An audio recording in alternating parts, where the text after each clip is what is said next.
Hello. I need a sip of water. I have a sore throat. Well, not a sore throat. It's just a little dry. Anyway, happy Sunday. Sunday fun day. It sure is. The end of the weekends. Yeah. Kind of suck.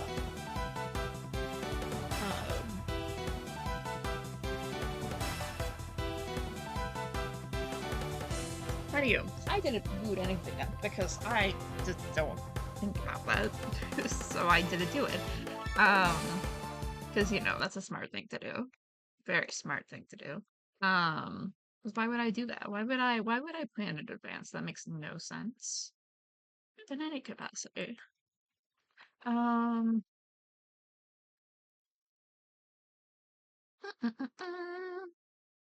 I might have to resize things. Yep, sure do. There we go. Awesome.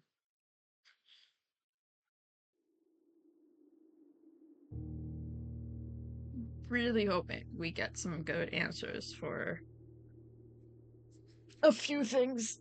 I'm gonna get the notebook out.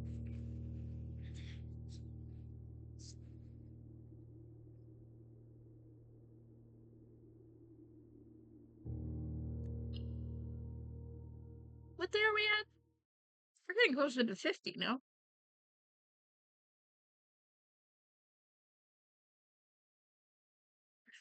Oh, no. Oh, no, it's discombobulating. Why?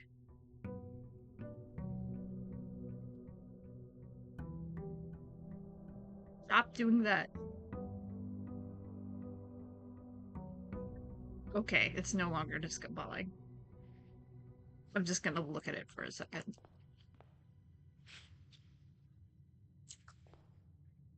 This isn't gonna make it disco ball, no? No? It's fine. I think it's fine. I need to remember to get the allowance. I keep forgetting about that. Um,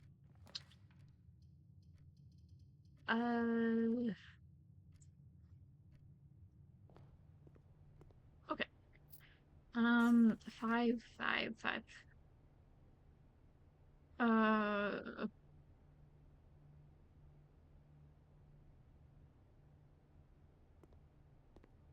okay. Left, please. I actually do want the blue.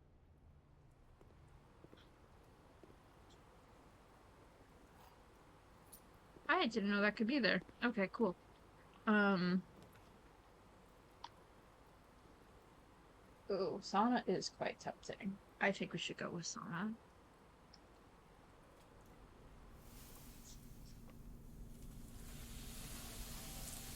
Hmm. Cool. Well, all right, we're gonna go back.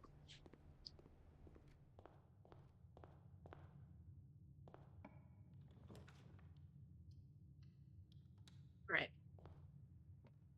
My favorite plan. It's a good plan. Quite a good plan, I'd say. Um, they're in the blue box. Are in the only true box. Only one statement is true. So if that's true, if that's false, then that's also true. So then it would be blue. Because no, really. Okay. I am actually kind of surprised that wasn't that. But whatever. No biggie.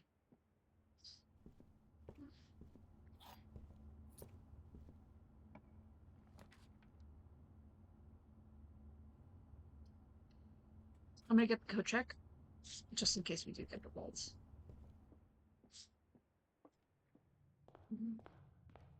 Okay, please straight. Thank you.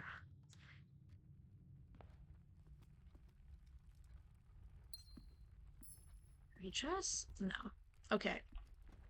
Um, we can go anywhere, but I don't want anything that's red. So we're gonna go straight, I guess. Right. Oh, awesome. Cool. Okay.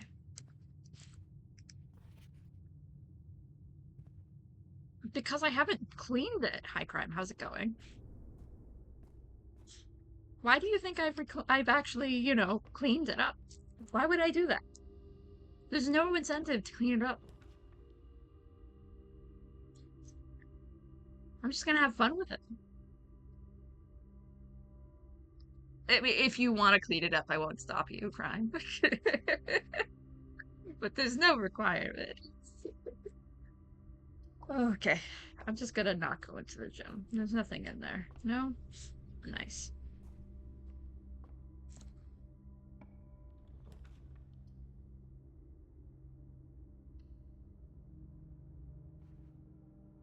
Is there anything in here? No, there isn't. Okay.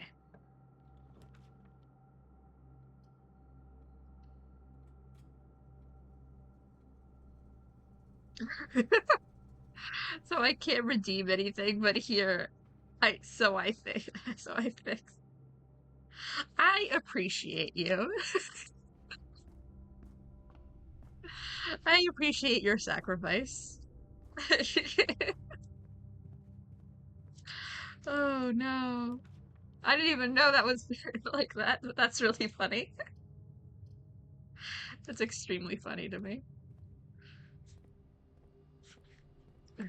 Who needs who needs to clean redeems anyway? I don't think anyone needs that in this economy. I certainly don't give a shit.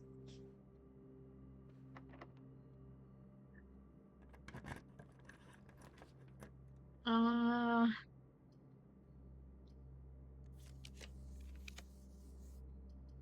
oh. These are all bad. Cool.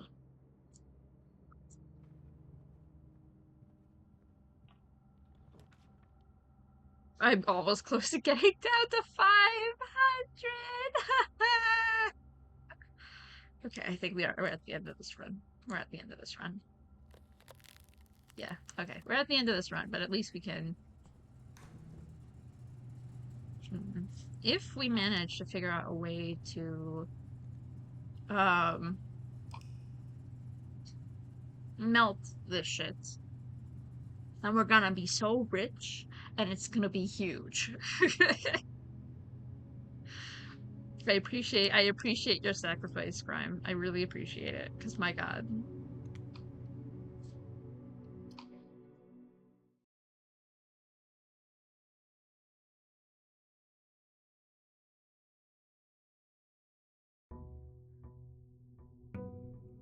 Oh my god, we are at almost day 50. Oof. Oof, oof, oof. Damn, okay. Oh, I forgot we got the extra steps. Damn. Okay. Um.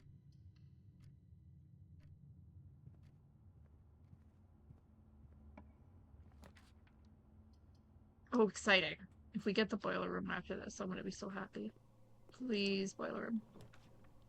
No. It hates me. Whatever.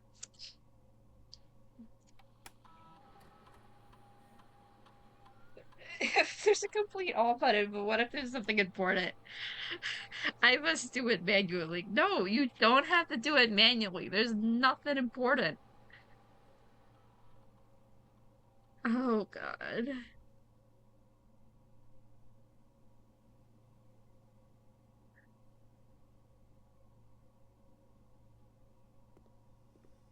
Oh, wow. That was crazy. Okay. Guess I gotta go to the mailroom.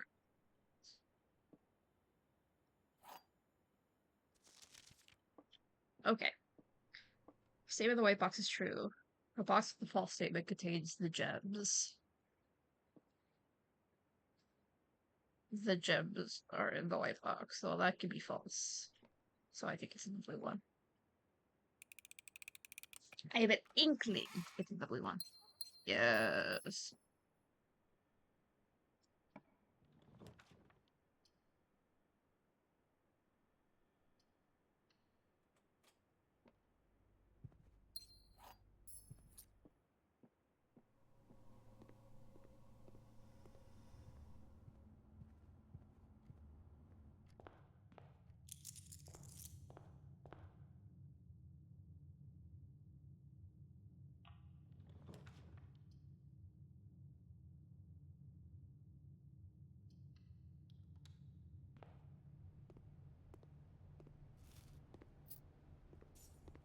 Rich. Okay.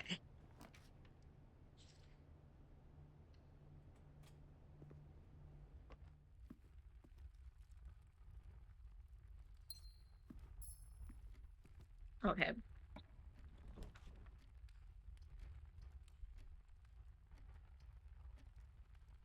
Complete all in a big queue and broke it. Oh, whoa.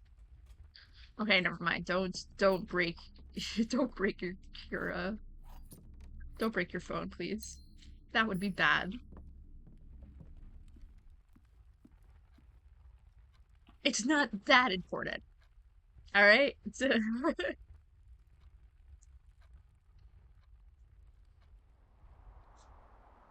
Wow, so cool.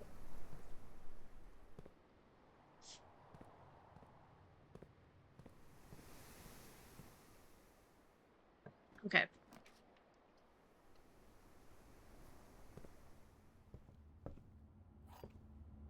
So many keys. Jeez.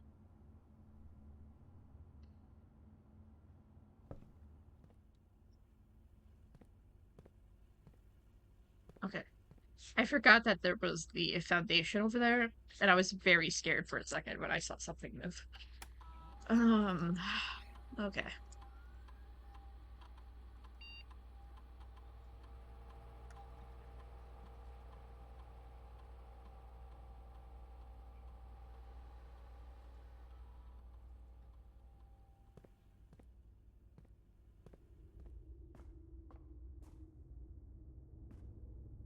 Okay.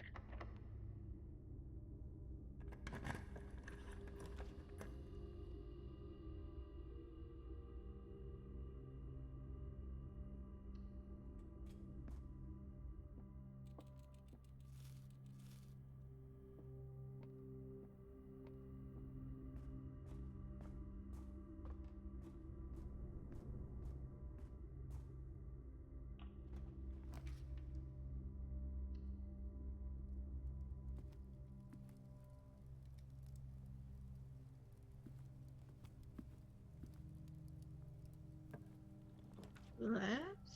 Oh, a breaker box. I do need a breaker box, but I can't use that one.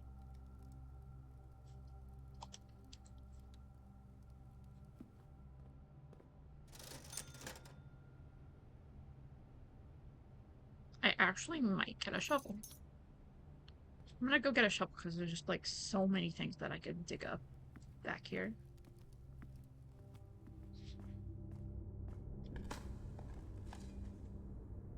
How's a box key? 304. Oh, that's a different key.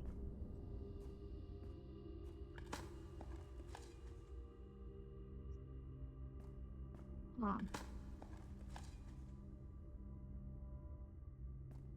I really do need that vault again.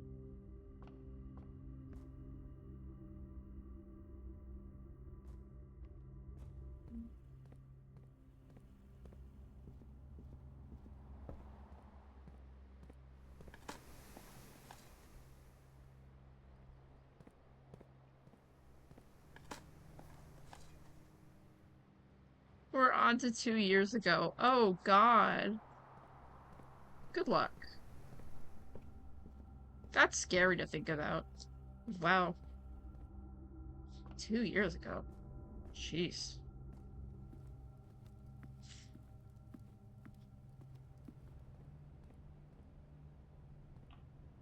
Um.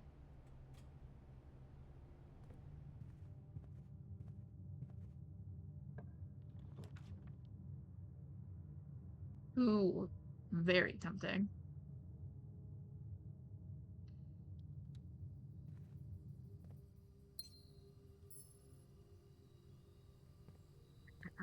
Okay.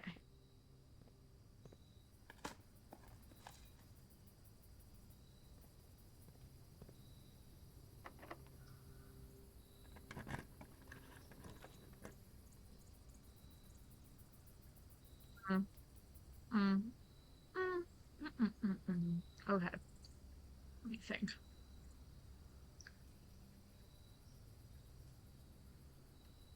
sprayer box would be more useful.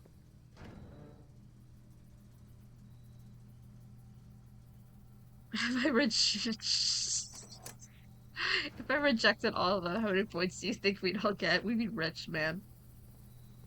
You should do it for the funsies. No one would notice. Oh, that'd be funny.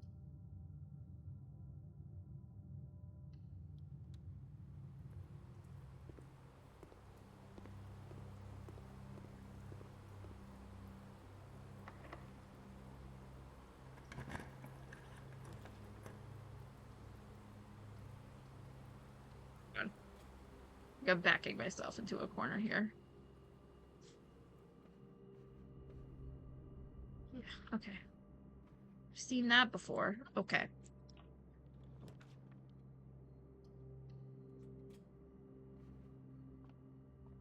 I need more gems. Okay, okay. 15.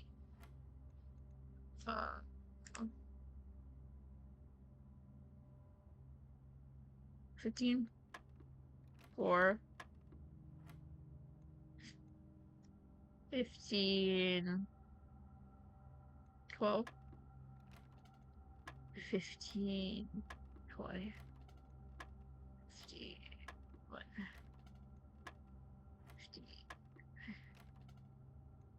15, 13.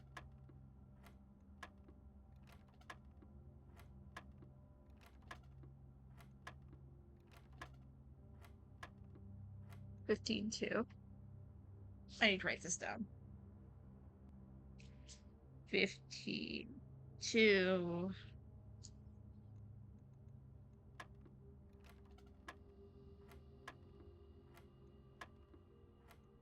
2, 1.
Is it really 5? God, it is. Of course it's 5. Oh. Oh, shit. Okay, wait. Now I need to go back and turn key cards on. Okay. Oh no, it's so far back. Okay.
Okay, awesome.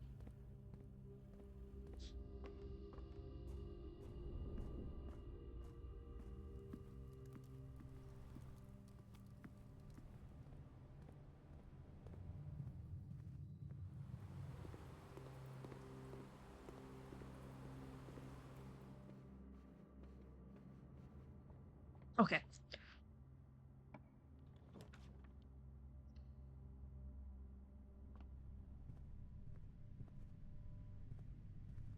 Oh, awesome. Okay. Huge. Payoff is crazy. Um,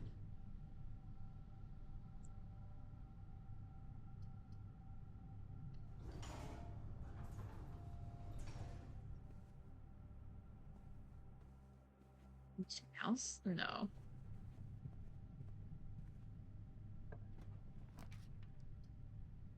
Oh, that is really tempting.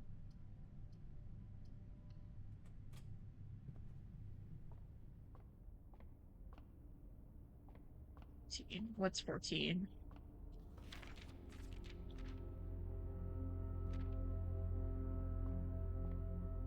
Hmm.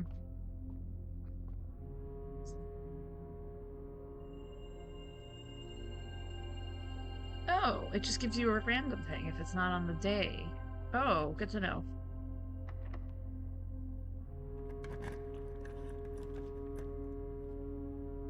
Working boiler room. Okay, cool.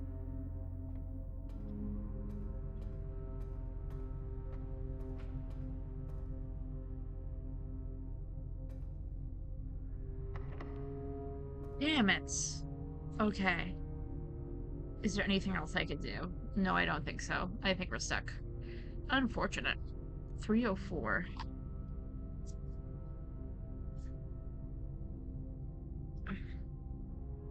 Box. 304 key.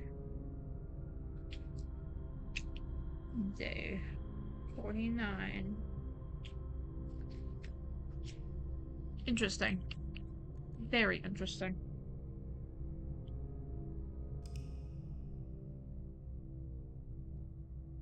Hmm.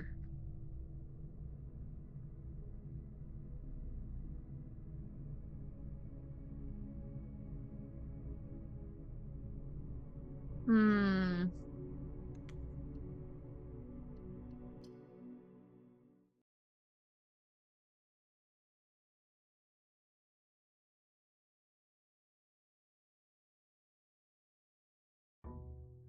We're down to last year. Oh dear God.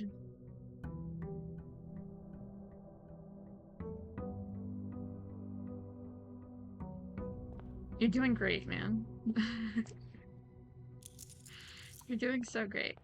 Oh God. Wait, what am I doing? What? Okay, that was weird. All right.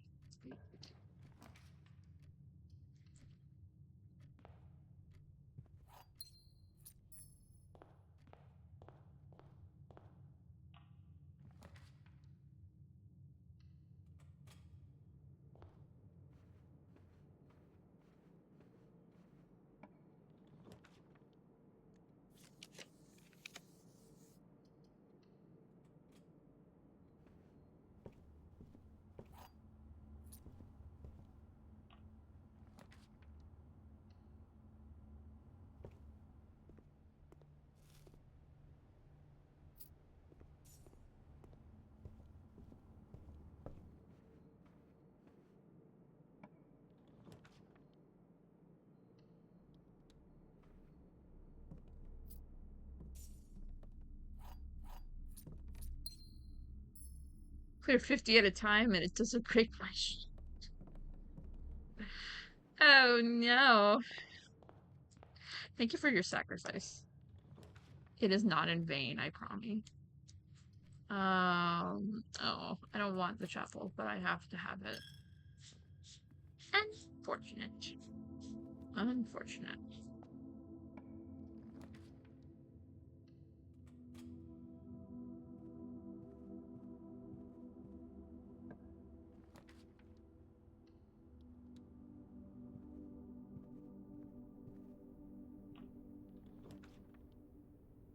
I actually do want the library.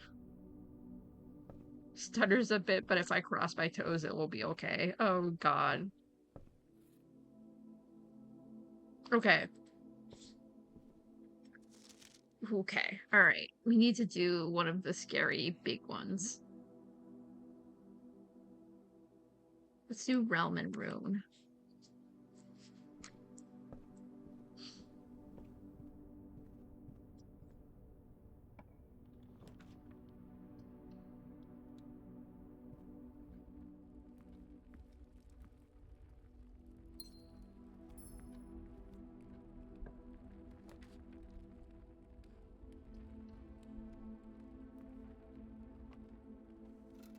Don't want the car keys. The car keys will be nice at some point, and I do kind of need it, but I will pretend I don't need it for the meantime. Oh, fucker.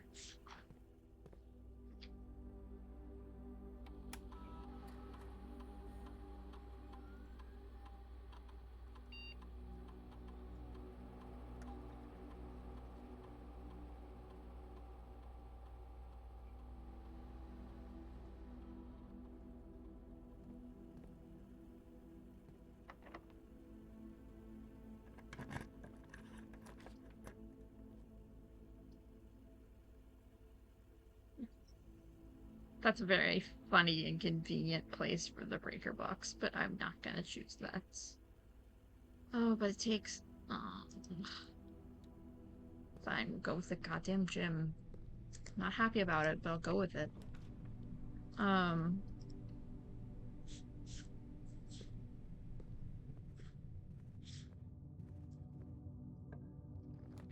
Uh...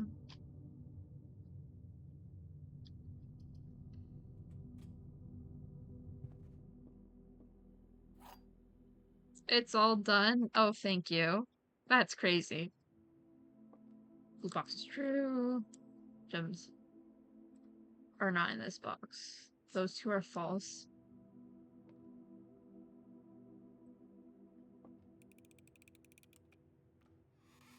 Fuck. Okay. Big brain. Well, thank you, Crime. I appreciate your sacrifice. It was not in vain. I promise. Your sacrifice to the few gods. God,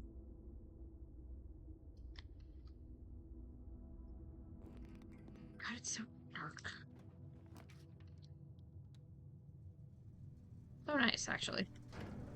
Actually, kind of need that. So, not a bad one to get, actually.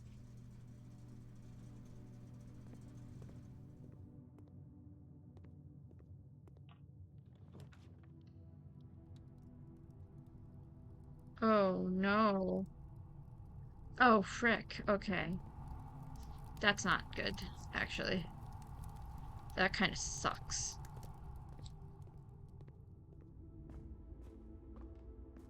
Unfortunate. It's been a while since I've had, like, a almost fully red room.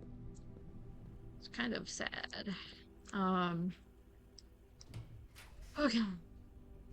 Jesus. Okay. Get through the spare room. I'm gonna go back.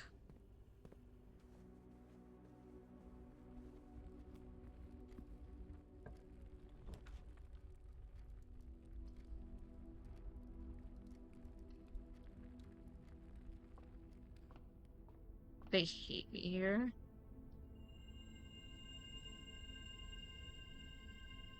Everything's 50% off. Wow. Wait, what the fuck does that say?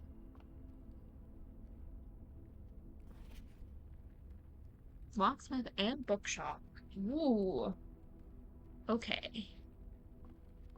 And a bookshop. So then that book would be 20 instead of being 40.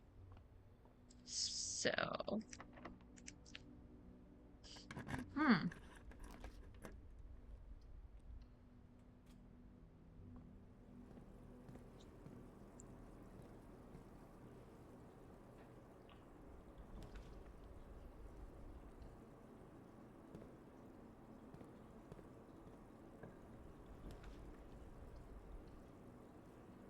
Does it mean you can come out of the basement now? Sure. I'll let you come out of the basement. Congratulations, and thank you for your sacrifice. Oh, God. What is that?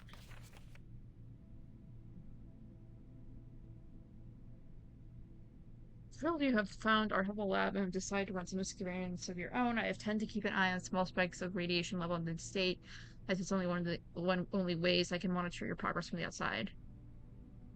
Oh. There's been much speculation among the staff about your progress you've been making in the house. I'm quite excited when I reported that you have been successfully running experiments. I wanted to write to let you know that that even though you may not see us, we are reading for you. Oh. Oh. Cool. All right. Nice. Wow, I can't believe you're the first person here.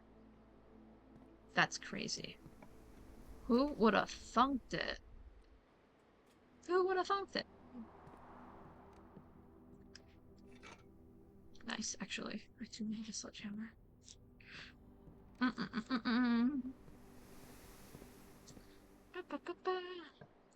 Okay. Do I have the car keys? I do. Oh, I could have done the garage and then gotten the upgrade. Damn it. I really should have done that. Oh, it's like taunting me. It's like taunting me. Damn.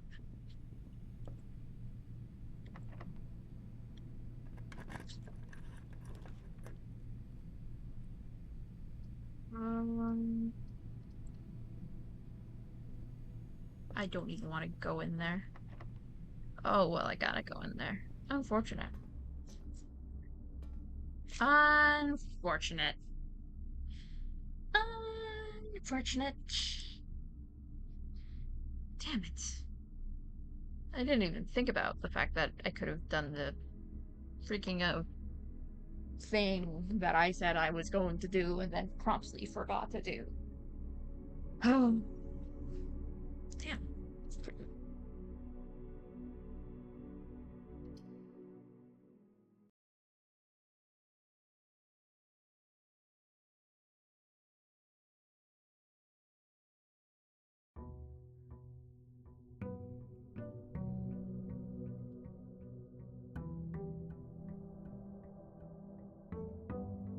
My ad broke. I hate it here. No!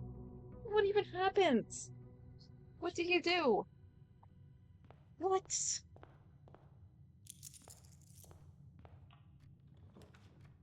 My package had been delivered. Ooh, what did I even deliver? Oh, cool.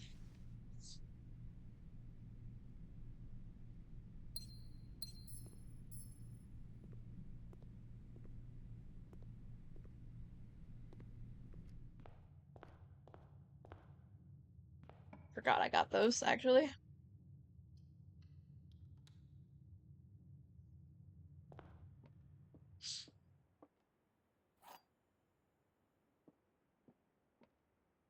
Only one box displays the true statement. The gems are in the white box. The gems are in the black box. Well, okay. It's either in the white or the black one. I'm gonna go with the white one.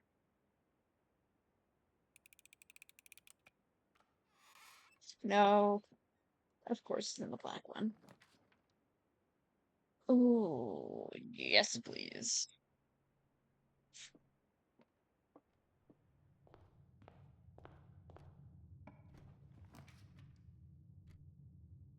Mmm.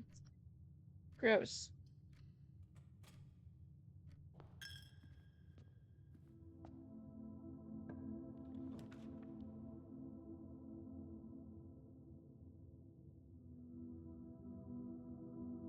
Mmm.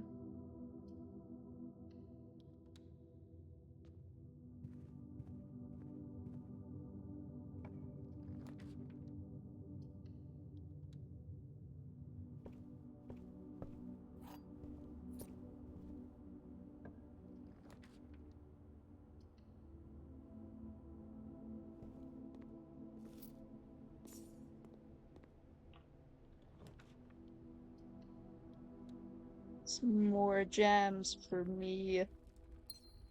Constantly in need of more gems.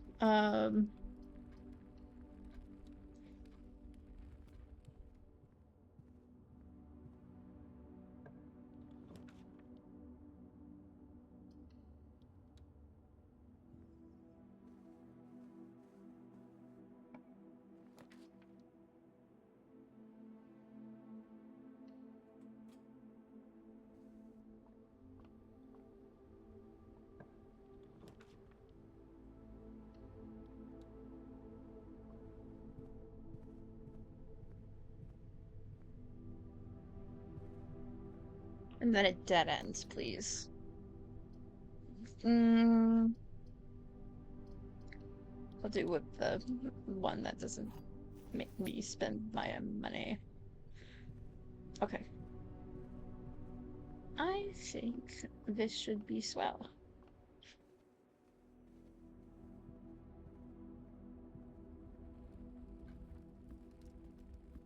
What is that? Oh, that's a lamppost. I thought that was something else.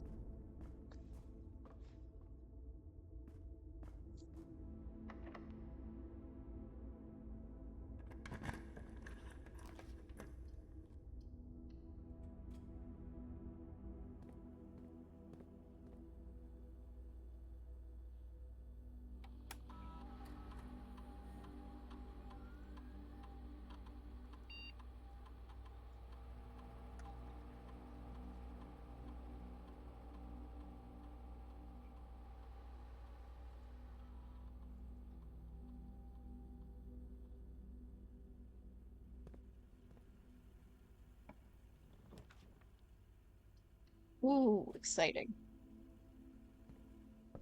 Okay, let me read this thing. Ooh, a gem.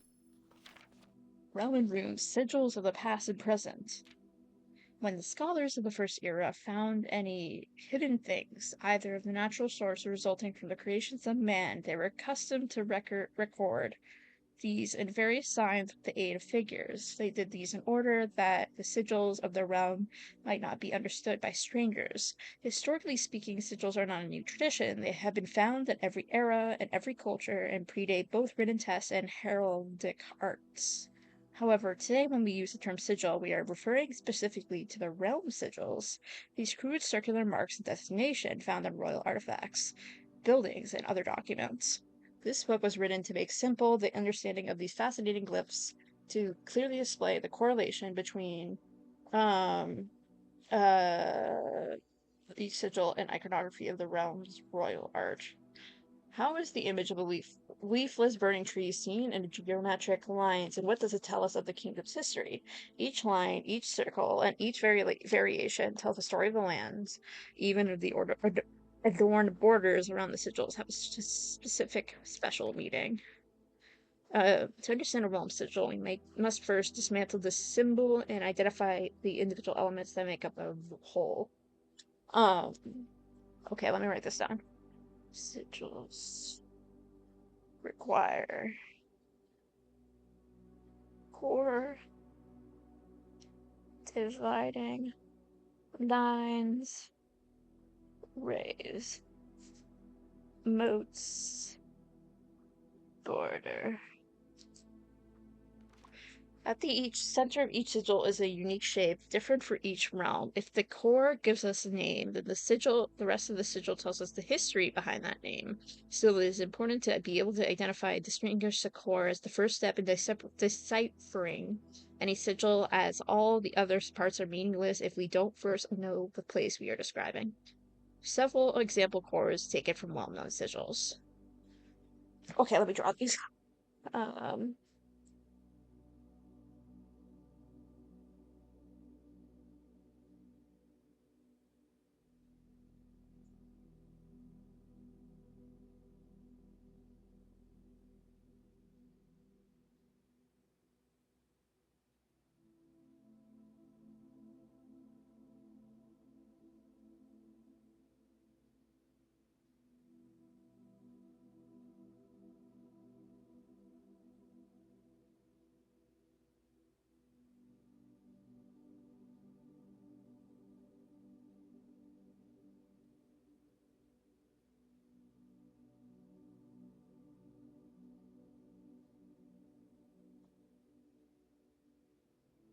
The rays spouting forth from the core will come several dividing lines, splitting the sigil into pieces from one sigil and another. The rays will often differ in number, style, and form. Studying the differences in these lines will immediately reveal several things about the realm. Transportation, the number of rays. Counting the number of dividing lines in the sigil will reveal to us what method of transportation was relevant in the realm. Were they a seaside kingdom that relied on ships, or a desert domain that might have employed camels to cross the sandy expanse of their lands?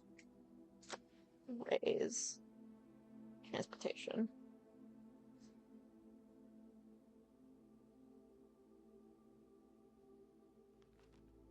Ooh. Oh, dear God. Okay. 1, 2, 3, 4, 5, 6. Naval ships.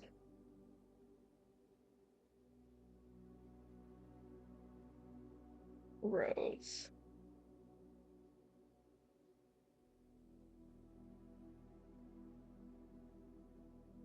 Horse. Back. Trade.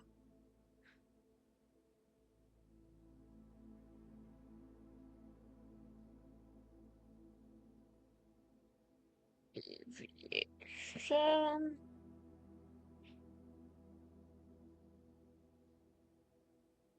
Camel.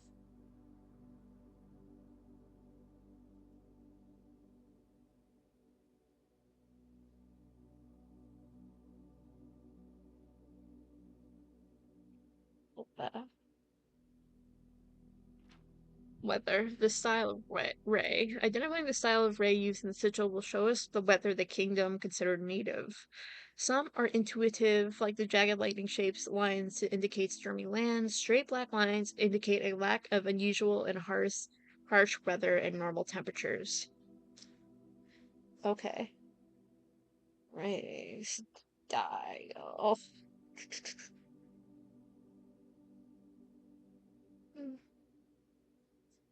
Unusual.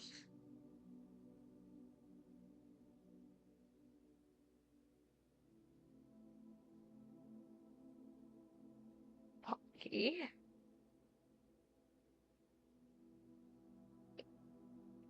Extreme heat.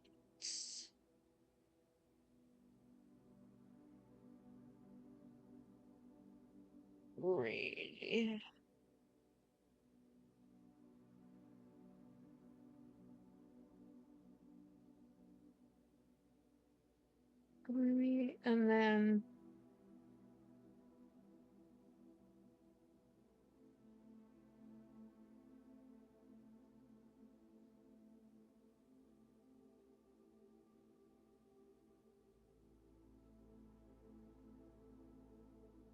snow.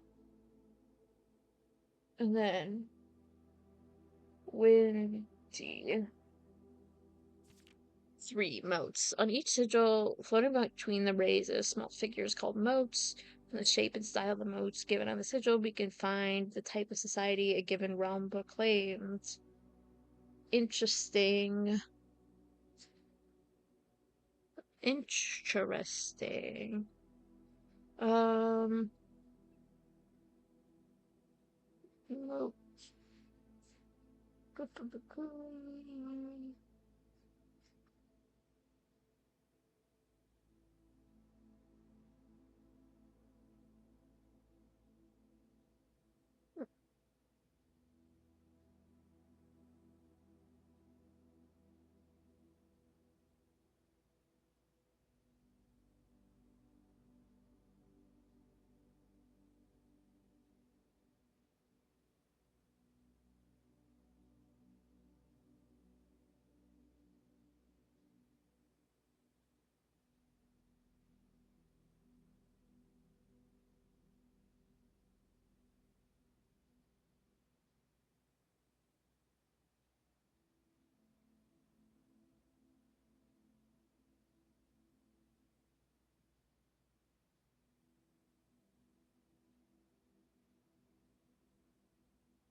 Alright, write all those down.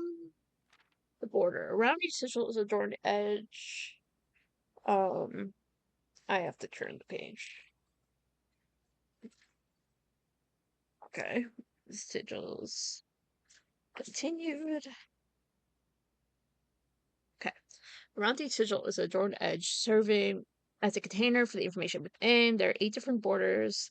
These borders always correspond to the banner and national colors of the specific realm. Ooh. Oh, and they also have stuff. Oh, dear God. Um,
it's complicated crime. There's not really, I just kind of go wandering and learn things. It's not really a plot. Trying to get an inheritance. Okay. Putting it all together, by studying the core raised moats and border of the sigil, you should now be able to unlock the meaning behind what has previously been an undecipherable enigma. Fan Aries, road carriage. Got it. Yeah, basically. And trying to learn secrets and stuff and unlock stuff. It's cool. Okay. So we got that. Cool. Wonderful. Okay. Please give me a good. Oh, yes, that's actually huge. It has been so, so long. What is this key? Oh, in a green room, hallway, bedroom, red room, or shop, you will draw floor plans of that same color. Cool. Oh, and that wraps around. What a beautiful thing. And that's a key. Nice. Okay. So 1, 2, 3, 4. Okay, which ones did I have before? No, literally. Literally. Um, okay, I had 1, 2, 3, 4 before. I need 5, 6, and 7. So first words on the blank blank blank message. I need 3 more. What is this? Denoted in verse. What the fuck does that mean? No? Nothing there. Denoted in verse. Well, I know what the puzzle is trying to give me. It's giving me, there's specific bolded words and it spells out a sentence, but I don't have a significant amount of them. Huh. Very interesting, though. Quite interesting, I would say. Um, okay.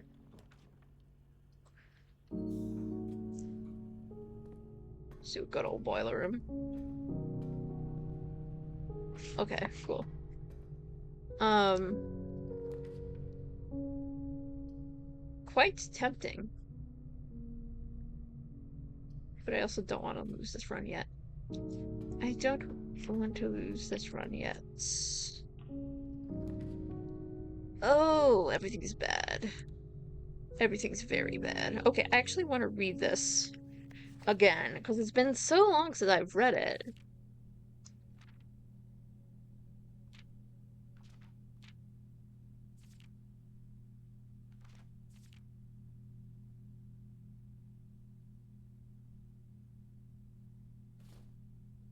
Okay, getting dice is good. Really want to avoid getting red rooms. I was hoping that would give me a sigil. I don't know how the sigils are going to come into play.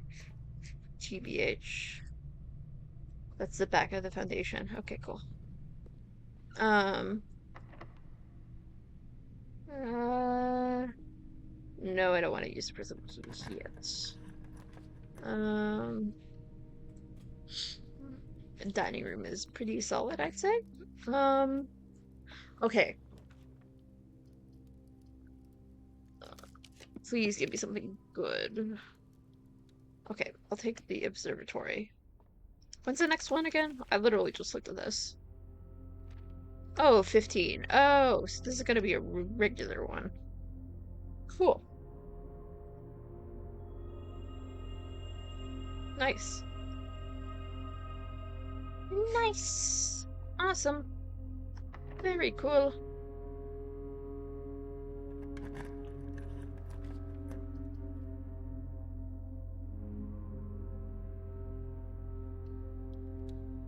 Hmm. Ooh, okay, that's actually pretty solid.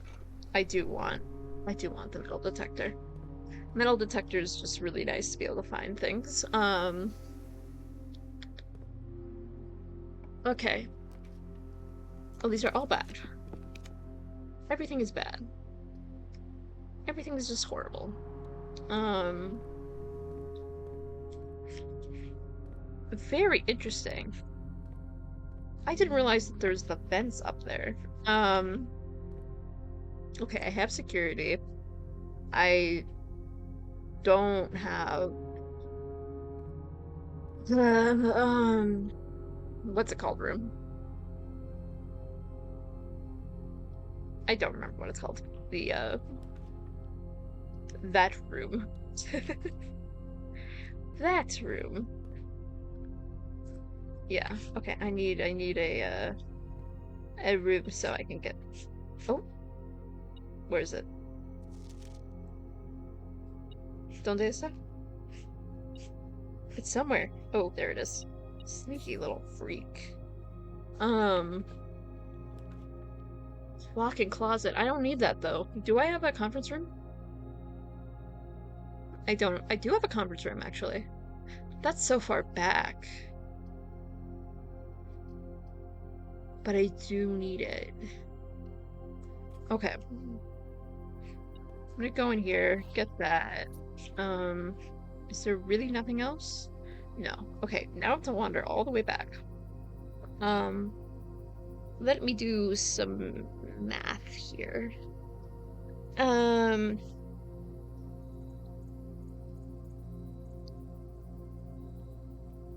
Let me think. Ooh, that is 1, 2, 3, 4, 5, 6, 7, 8, 9. It'll be worth it, I think. I would like to hope it would be worth it. Oh, it's even more than that because of the gym, and then I'm gonna lose 2 because of the gym. Damn.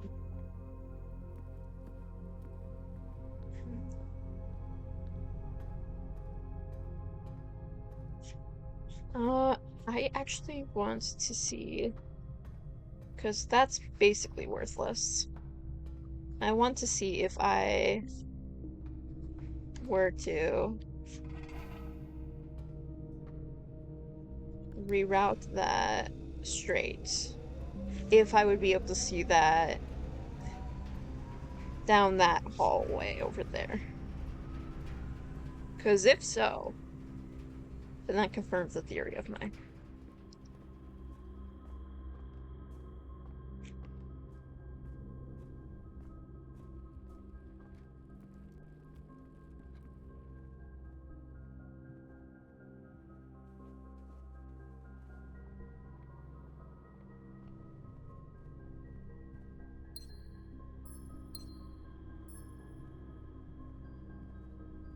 Really? Only 2?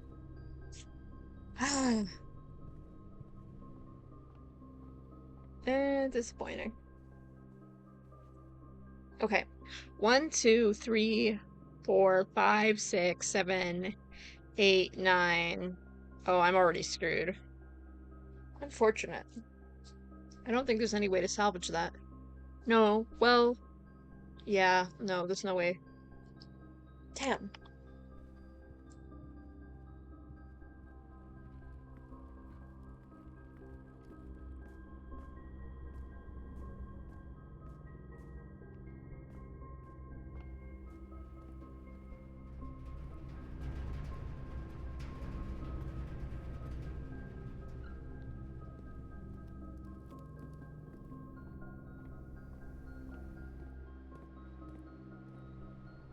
Yeah. Damn. Hmm. Okay, we go again. I didn't see anything in the vent, though. So that's what matters. Because I need to see if that actually connects energy. Because I know I had the boiler room and the, what's another called? I don't remember. Um, and it didn't connect correctly. So, therefore, there must be a way to connect this correctly. Hmm. Hmm. Interesting.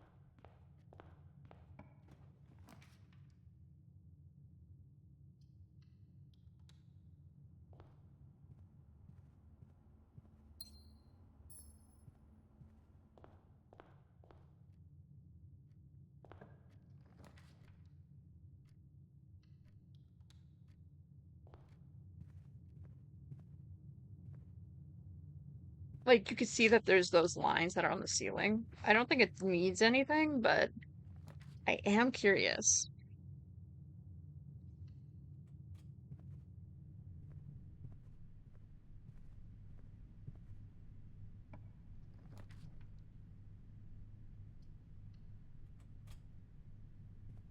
Let's go in there right now.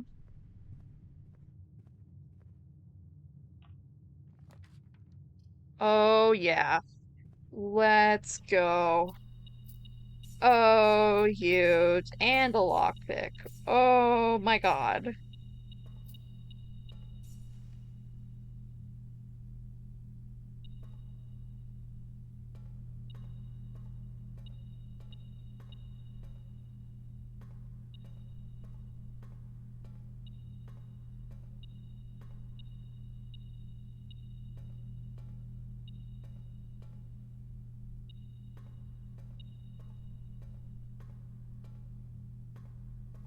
Huge updates.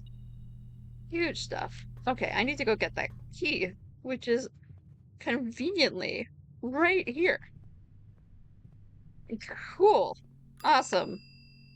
Did not think that this is what we would be getting today. But I'm glad we did, because that's huge. Um, what is it called? 149. Okay. 149. Ooh. Ooh, yay.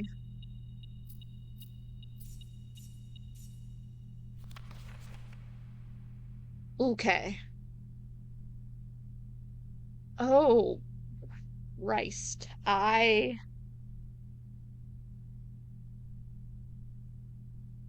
Okay. International password diplomatic pass 455-815544. Hi, Samantha Erisian 11254. Woo. Oh, interesting. Okay. So, okay. We just looked at all this shit. Fan Aries. Yes. Um, foggy weather. That's not tribal, no. God, I wish I had a magnifying glass to be able to see that better. Um, and then it has the um red. It's just really interesting. Okay, I'm taking a screenshot of that. All right, screenshot got him. Huge.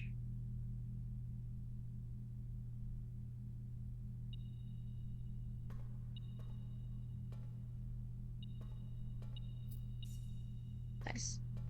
Holy crap, Rich. Okay. Please, please tell me that this den does not lead me to a dead end, because if so, I will be quite sad. Okay, please. Oh, abysmal. Huh. It hates me. It hates me so badly. Oh, does it actually not hate me? Oh, okay, cool. Awesome. Um,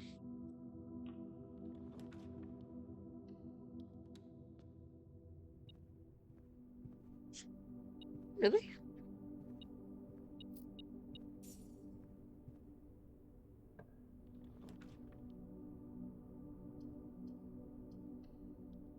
They're just handing me money. They have no restraint. That's crazy. No! No! This is so sad. Okay. Great stuff. Great stuff. Oh, this is so sad. Whatever. Whatever. Who gives a damn? Rich as hell, but can't do anything about it. That's so sad. Really? Like, really? Really? Oh my god, they're like handing it to me. I don't need it anymore. I don't have a commissionary. I don't have jack shits. Might as well go to the code check and check something. Lockpick kit. Oh, it's an item. Hmm. Hmm. Okay.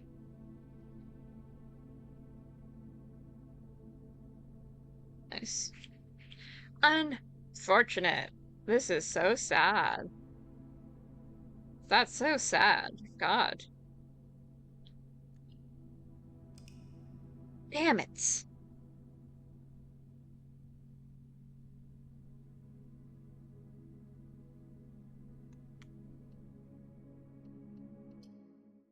Hmm. Okay. Now that we have done the vault thing, now we need to get another key because we had the other key that we found that we dug up. Um.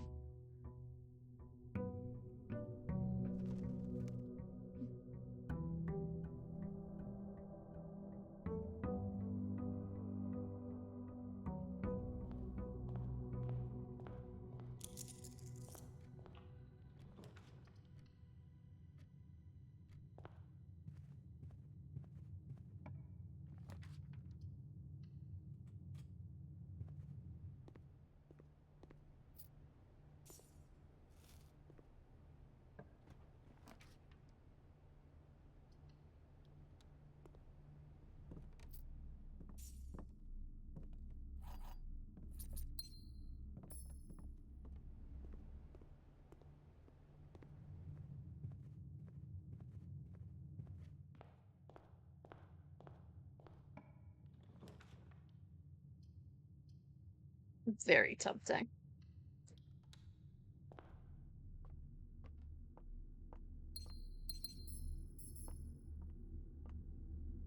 What is that?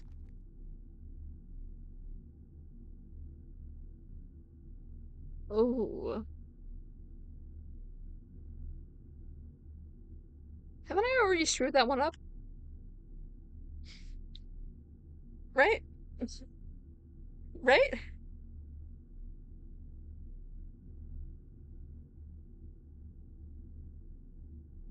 Okay, I'm gonna take a screenshot of that anyway.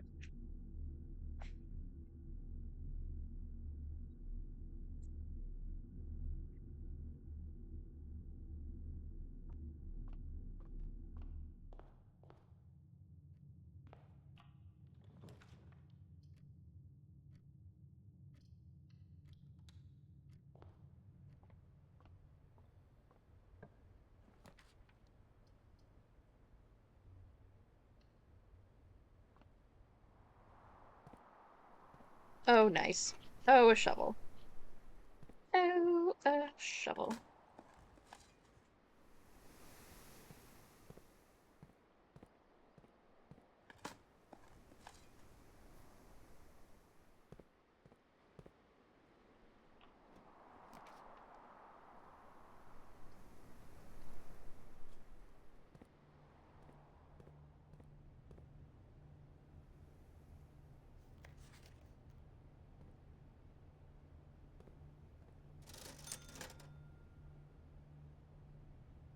Day 20 and day 21. We're like far past that point.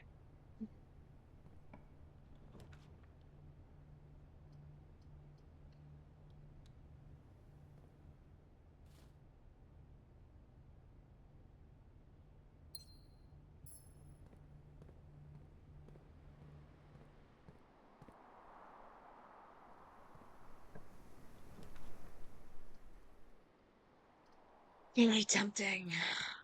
Very tempting.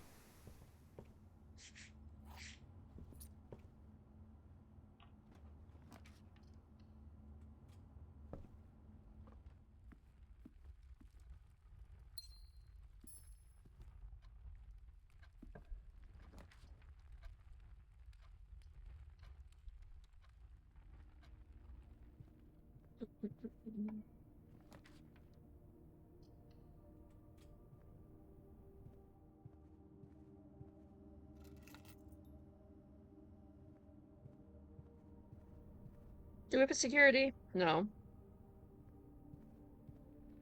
No security. Um, okay, I'm gonna go back around, open that hallway door because there's probably something we can get from that.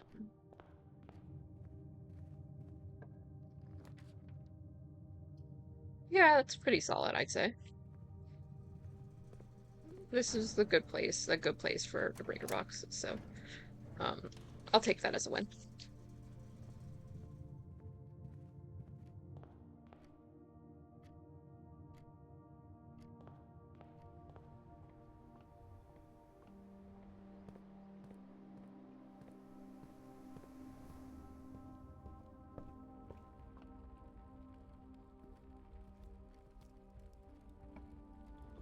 Um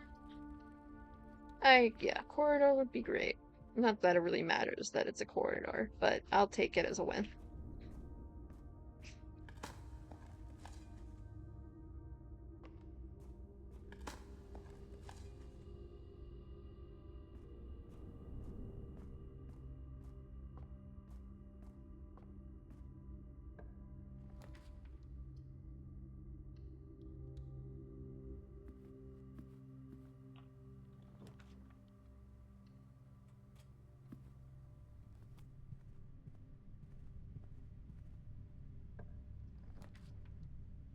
Eh, how many green roots do we have? Two? Fuck it, why not? We ball. Because I just got the conference room, so all the stuff that we just spread is just gonna go straight to the conference room, so why not? I say that's a good plan. Yeah, look at those two. Those two little guys.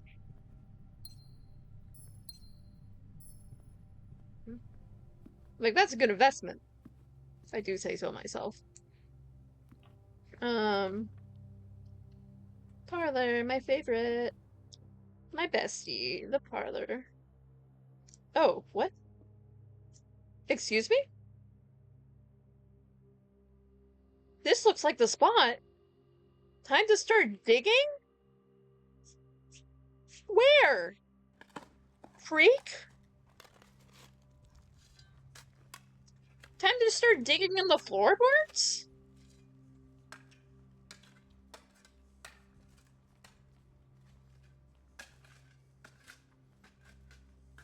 Whoa. Ooh, okay. That was worth it. That's kind of insane, actually. I didn't know that's how those things work. Good to know. I didn't even realize I was doing that right. I guess I was. Like, I guess I was. Albeit extremely unintentionally. There are two false statements.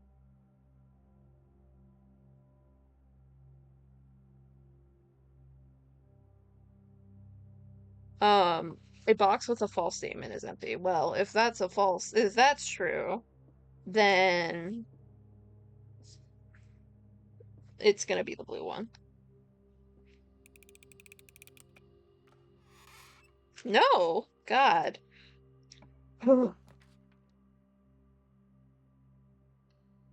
Let's see with a good old security, I'd say. Um,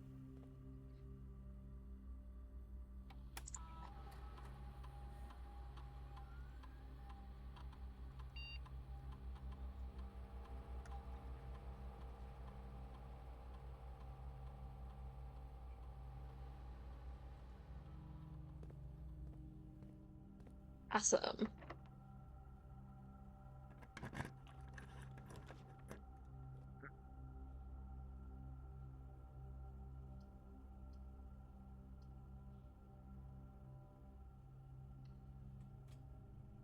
I have so many gems.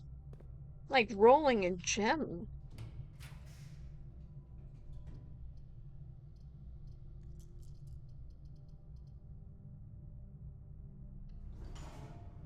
I don't want to do the billiard room right now, but I guess I gotta.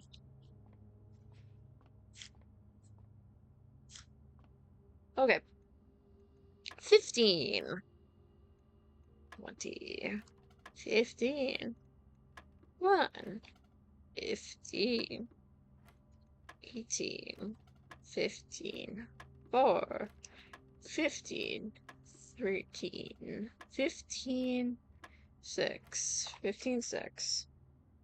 15, 6. 20. 15, 6. 1. 15, 6. 18. 15, 6. 4. 4. Okay. 15, 6, 4. 20. 15, 6, 4, 1. Oh, well, that one was quite simple. Cool. Worth it, I'd say. These are all bad.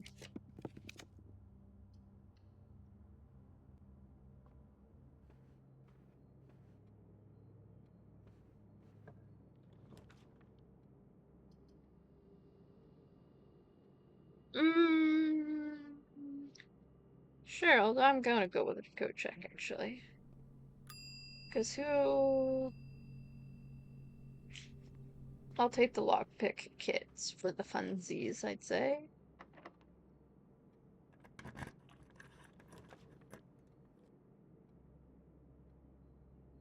I actually do want to go to the showroom. I want to see if I can buy anything. Probably can't. But moon pendant. If you call it a day while wearing the moon pendant, you will start today with 2 of the items in your inventory. Silver spoon. Whenever you gain steps for eating, gain twice that many steps. Master key. Emerald bracelets.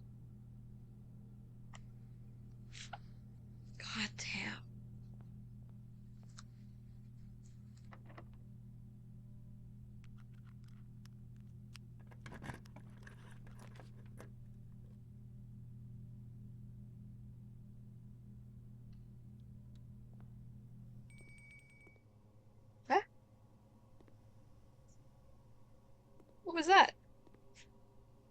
Hello?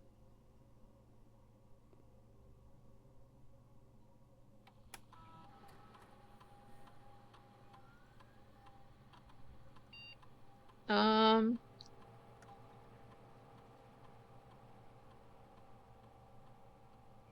an archive floor plan. Spread dirt on the driveway? Why? I need to know why.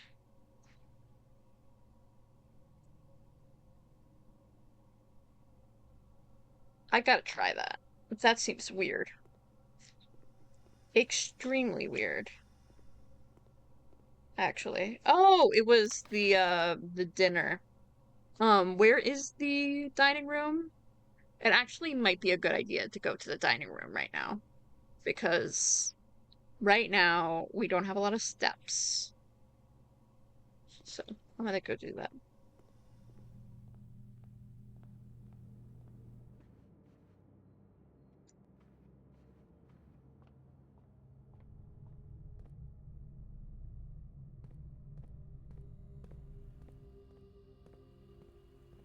So freaky. What is that? Country stew pie. I don't have the boiler room.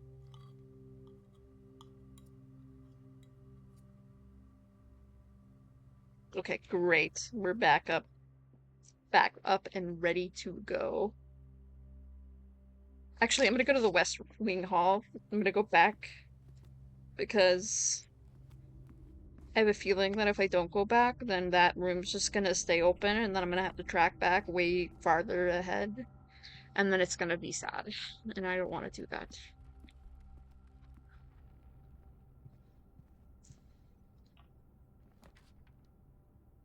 Oh, yes, the freezer coming in clutch. Nice.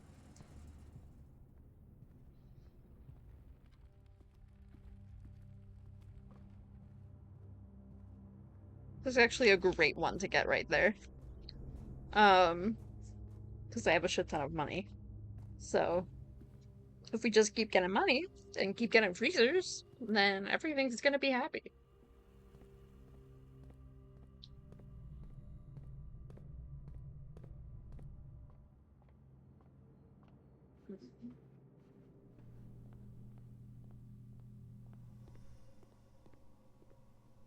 Um, hmm.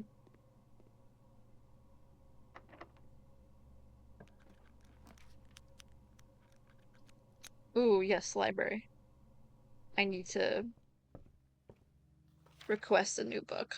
Curse of Blackridge. Seems like a great plan. Um, the fuck is the gallery? It's a puzzle room.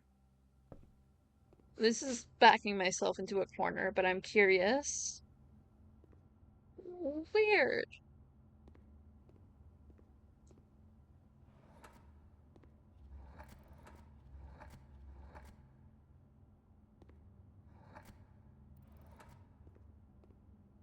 Brits.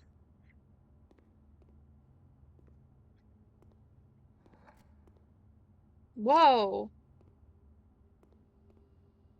Okay, do you want me to make thick? Is that what it wants from me?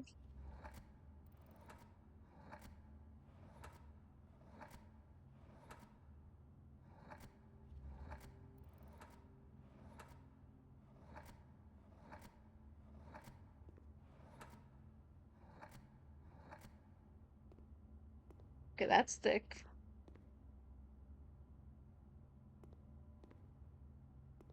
Um, INFIN. Okay, let me spell it. Infinity. Infinity. INFINITY. INFINITY. Yeah, okay, that spells out correctly.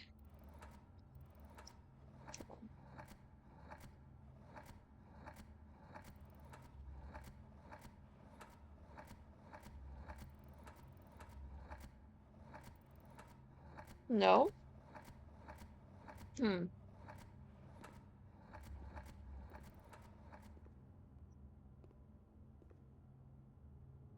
I'm gonna come back to that one.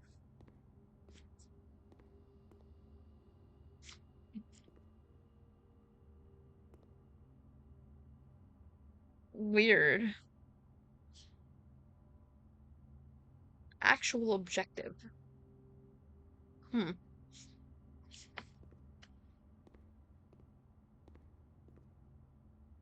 Looks like a shit ton of me. Actually, I don't have the patience for this. It's cool though. I'm not doing it right now. And uh I guess I should go back to the code check and because I have a few steps left.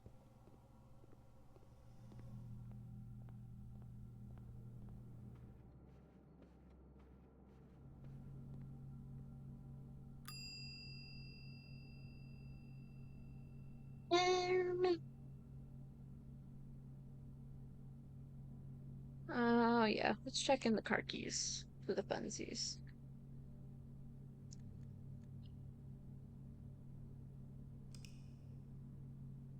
Okay, quite exciting.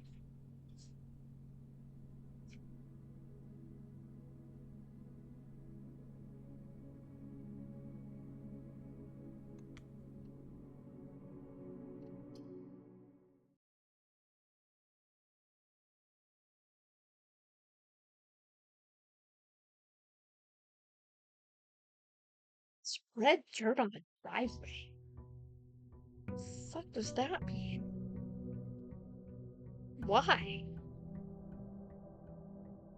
I'm sure it does something. I need to see what that is. It's gonna frustrate me unless if I know. Um,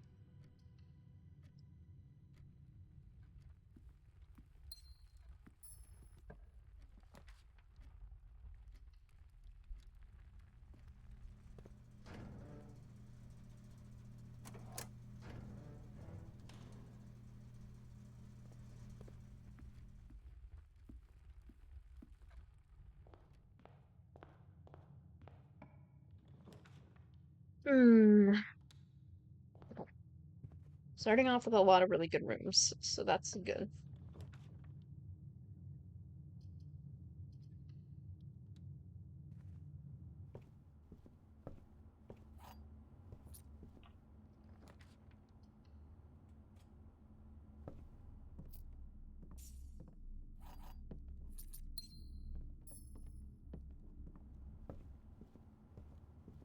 So much money.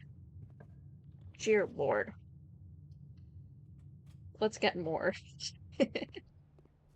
Why not? No fancies. Um, seems like a poor idea. Going with a dead end room at this current juncture. Um,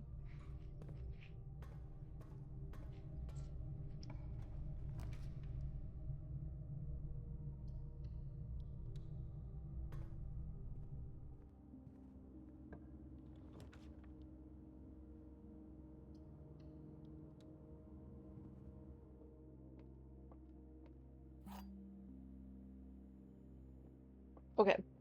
The box next to this box contains gems. The box next to this box is true.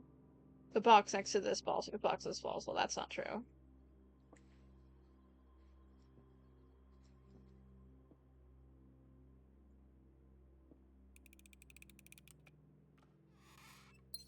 Yeah, that was pretty easy, I'd say.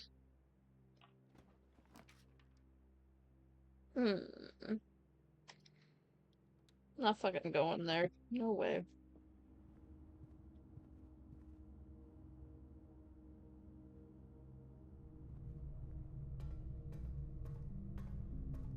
Wait, is that a... Oh, no.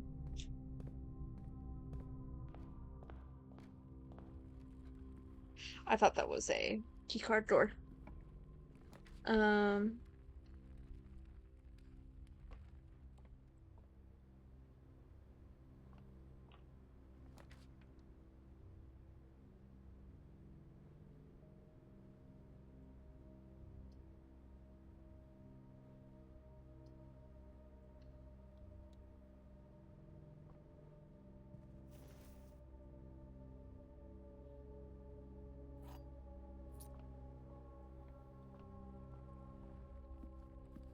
This has the ability of being extremely profitable. An extremely profitable run.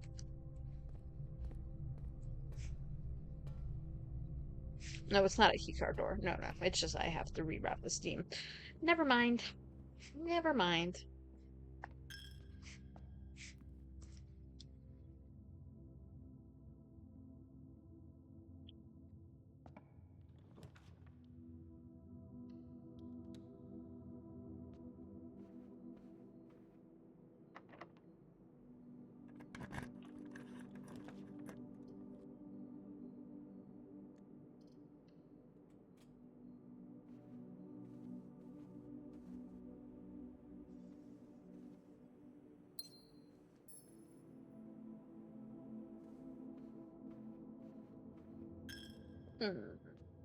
I don't want to lose money. Oh, keycard door. Frick. Oh, no. Oh, sad. Okay. You don't have security, no? No, we can't actually open this door. Right. Okay.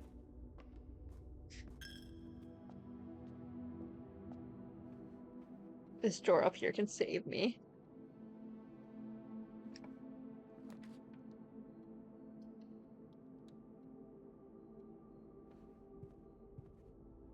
East-west wing hall.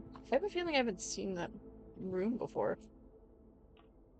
Maybe I have. Awesome. Okay, now we can open the door. Cool.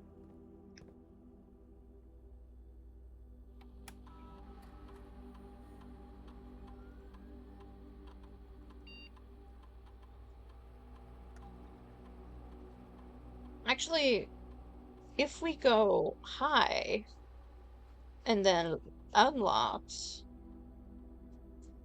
that's what we should be doing. That's the smart way to do this. I have a feeling. Okay.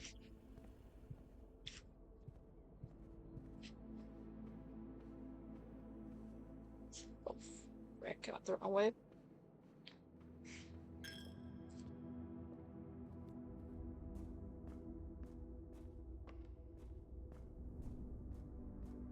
Okay.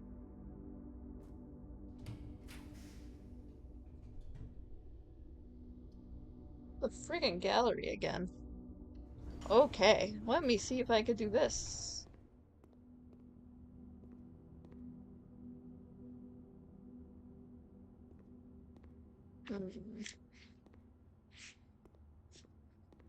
Actual objectives. I don't know. Son. I'm continuing. I don't want a brain cell for that, actually. I do need the library. Alright, let's go to the library. I have a feeling I should read this. The Curse of the Black Ridge by Redford Elwing. Forward, the legend of the Black Bridge is one that is well known to the people of the Grand Realm, for versions of this tale has been passed down from generation to generation. With each new telling, the story has changed, becoming over the years more colorful, more verbose, and as one may expect, increasingly horrifying. However, with so many renditions and unique personal touches, the task of confining and binding this tale to text seems to be an ambitious and impossible challenge. Over the course of my research, I have heard dozens of variations of the legend, and while the details would often change, I was surprised about how much of the story's heart remained the same.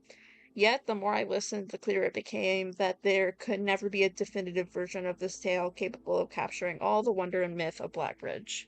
In the end, I chose to write down what felt more authentic, the story my grandmother told me as a boy long ago. The Berry Picker for Boris. Oh, dear Lord, how long is this? Holy Jesus, okay. Time to read. Many years ago, before peace had become a familiar word, there lived a group of rogues, so wayward that the locals deemed it appropriate to call their number the Unholy Hounds. They were feral outlaws composed of society's worst in a time when society was at its worst. And for each crime that fearful travelers credited to the group, a dozen more lay unclaimed, each worse than the last. For the gentry, however, who often valued their coffers more than their companions, no crime could measure more wicked than the group's primary enterprise, highway robbery. Ooh. One such member of the so-called band of rogues was a boy of 13 years, Jesper, who had not been lucky in life, having lost two brothers to war and parents to famine. In the years of hunger that followed, Jesper lived in a gutter behind the churchyard, relying on the nourishment of the scurry bugs and weeds harvested from the cracks of the alleyway to sustain his pitiful existence. It is not surprising that a child aiming to escape such hardships would take any easy way out. A easy and well-traveled road paved with temptations leading out of the city and into the gentry lands where loose purse strings entwine with the strands of salvation and glisten equally with the hope of opportunity. It was this road that eventually led Jesper to the end of his youth, a hidden cave at the bottom of the Black Ridge Canyon. It was here that he met his surrogate family and saviors, the notorious gang of godless outlaws known as the Unholy Hounds. Despite the hardened circumstances that had led him to this vocation of banditry, Jesper was surprisingly tender-hearted and was often teased by the group for being too kind for such an ignoble life. For this reason, Jesper was assigned the innocent role of berry picker. It was not just innocence that said berry picking, apart from the gang's more wicked undertakings, for it is the only duty performed without the safety of the night's concealment. Jesper, no stranger to solitude, did not protest as he alone worked while the others slept soundly, tucked away at the cave at the bottom of the Black Bridge Canyon. On one such occasion, Jesper decided to get an early start. He left the cave, berry basket in hand, and set out into the woods before the morning sun had even brushed against the tallest treetops. It was colder in the mornings, but the headway down afforded meant Jesper could reach the furthermost berry patches without worry of being chastised for tarrying upon his return. It took almost 3 hours on foot to reach his destination, and along the way, Jesper had passed by a many familiar bush, all priorly pillaged, so bereft of berries that one would have dedicate several moments in earnest examination before finding a single one. Jesper was patient, but even patience has its limits. 1 second. I think that's better. I think. I just made it a little quieter. I think that's okay. He was confident that even accounting for the time lost to this long stretch of travel, his efforts would be well worth the pains. Surveying the patches in this new grove surprised even Jesper. The red dots suspended upon the leaves seemed as numerous as stars in the sky. Upon seeing such a bounteous sight. He clutched his berry basket tightly and nearly toppled over out of joy. Once he had regained his senses, Jesper quickly made a decision. He would not reveal the location of this newfound treasure. Instead, he would earn the respect of the many Confederates who, upon seeing his yield, might attribute the success to hard work. Smiling at his plan, Jesper set to fill out his basket, while it was making steady strides in the task while the sound of thundering hoofs interrupted him. A carriage is approaching. The thought of it made Jesper freeze. Had he been so enchanted by his discovery that he had neglected to observe his surroundings? How could a roadway be so close? He ducked down and crept towards the impending sound, hiding behind one of the larger bushes nearby. It was only a moment before the sound source revealed itself. Within 50 paces of where Jesper hid, a elegant carriage with gold trim came soaring around the corner of trees, led by two beautiful white horses and conveyed by a stern-looking driver seated atop a vehicle, flaunting the most sophisticated regalia Jesper had ever seen. It was not just any carriage. It was a royal carriage. Even without having witnessed such a sight before, Jesper was certain. The sight had so transfixed Jesper that he stood awestruck, unable to tear away as the carriage approached. This little concealment the bush provided was soon proven unequal to the driver's lofty perch, and upon spotting the boy, he pulled the rein with such effect, that the noble steed slid to a sudden halt with precise control. You boy, get out from behind the bush, he shouted with rigidity that betrayed a modest amount of fear. You startled me half to death coming around the bend of my own drive, seeing such a familiar face in a place where there ought to be no face. Jesper quickly contented running. The man was much older, and his dress was suitable for courtly behavior, not dashing through the bramble and mud. I was picking berries. Jesper raised a half-filled basket up to allow the driver to see proof of his words. The demeanor of the man suddenly changed. It was a change that Jesper was familiar with. He had many times seen the same stern expressions on the most blinded bandits melt away when presented with a berry basket. Any suspicions that the driver might have had instantly evaporated, for even the notion of a member of the unholy hounds picking berries seemed farcical. Uh, the softened expression made even allowances for a smile. Berries, eh? Say, couldn't have picked a better spot for them, could you? I used to pick berries here as a boy. Jesper took a cue to finally step out from behind the bush, proudly brandishing his basket. I know, and what luck I found them. I only have just begun picking, but look how many I have. Would have taken me fourfold by the time back home to procure this number. The driver bent down for a closer look. And where is your home, boy? It must be quite far. Jesper replied with a scripted response. A little south of Tanner Fork, just past the burnt woods. My God, that is far. You couldn't have come all this way only this morning. It was true. Tanner Fork was the exact opposite direction that Jesper had traveled, and while that response would have seemed perfectly reasonable in a location closer to Black Bridge Canyon, he could see why it might seem less believable here.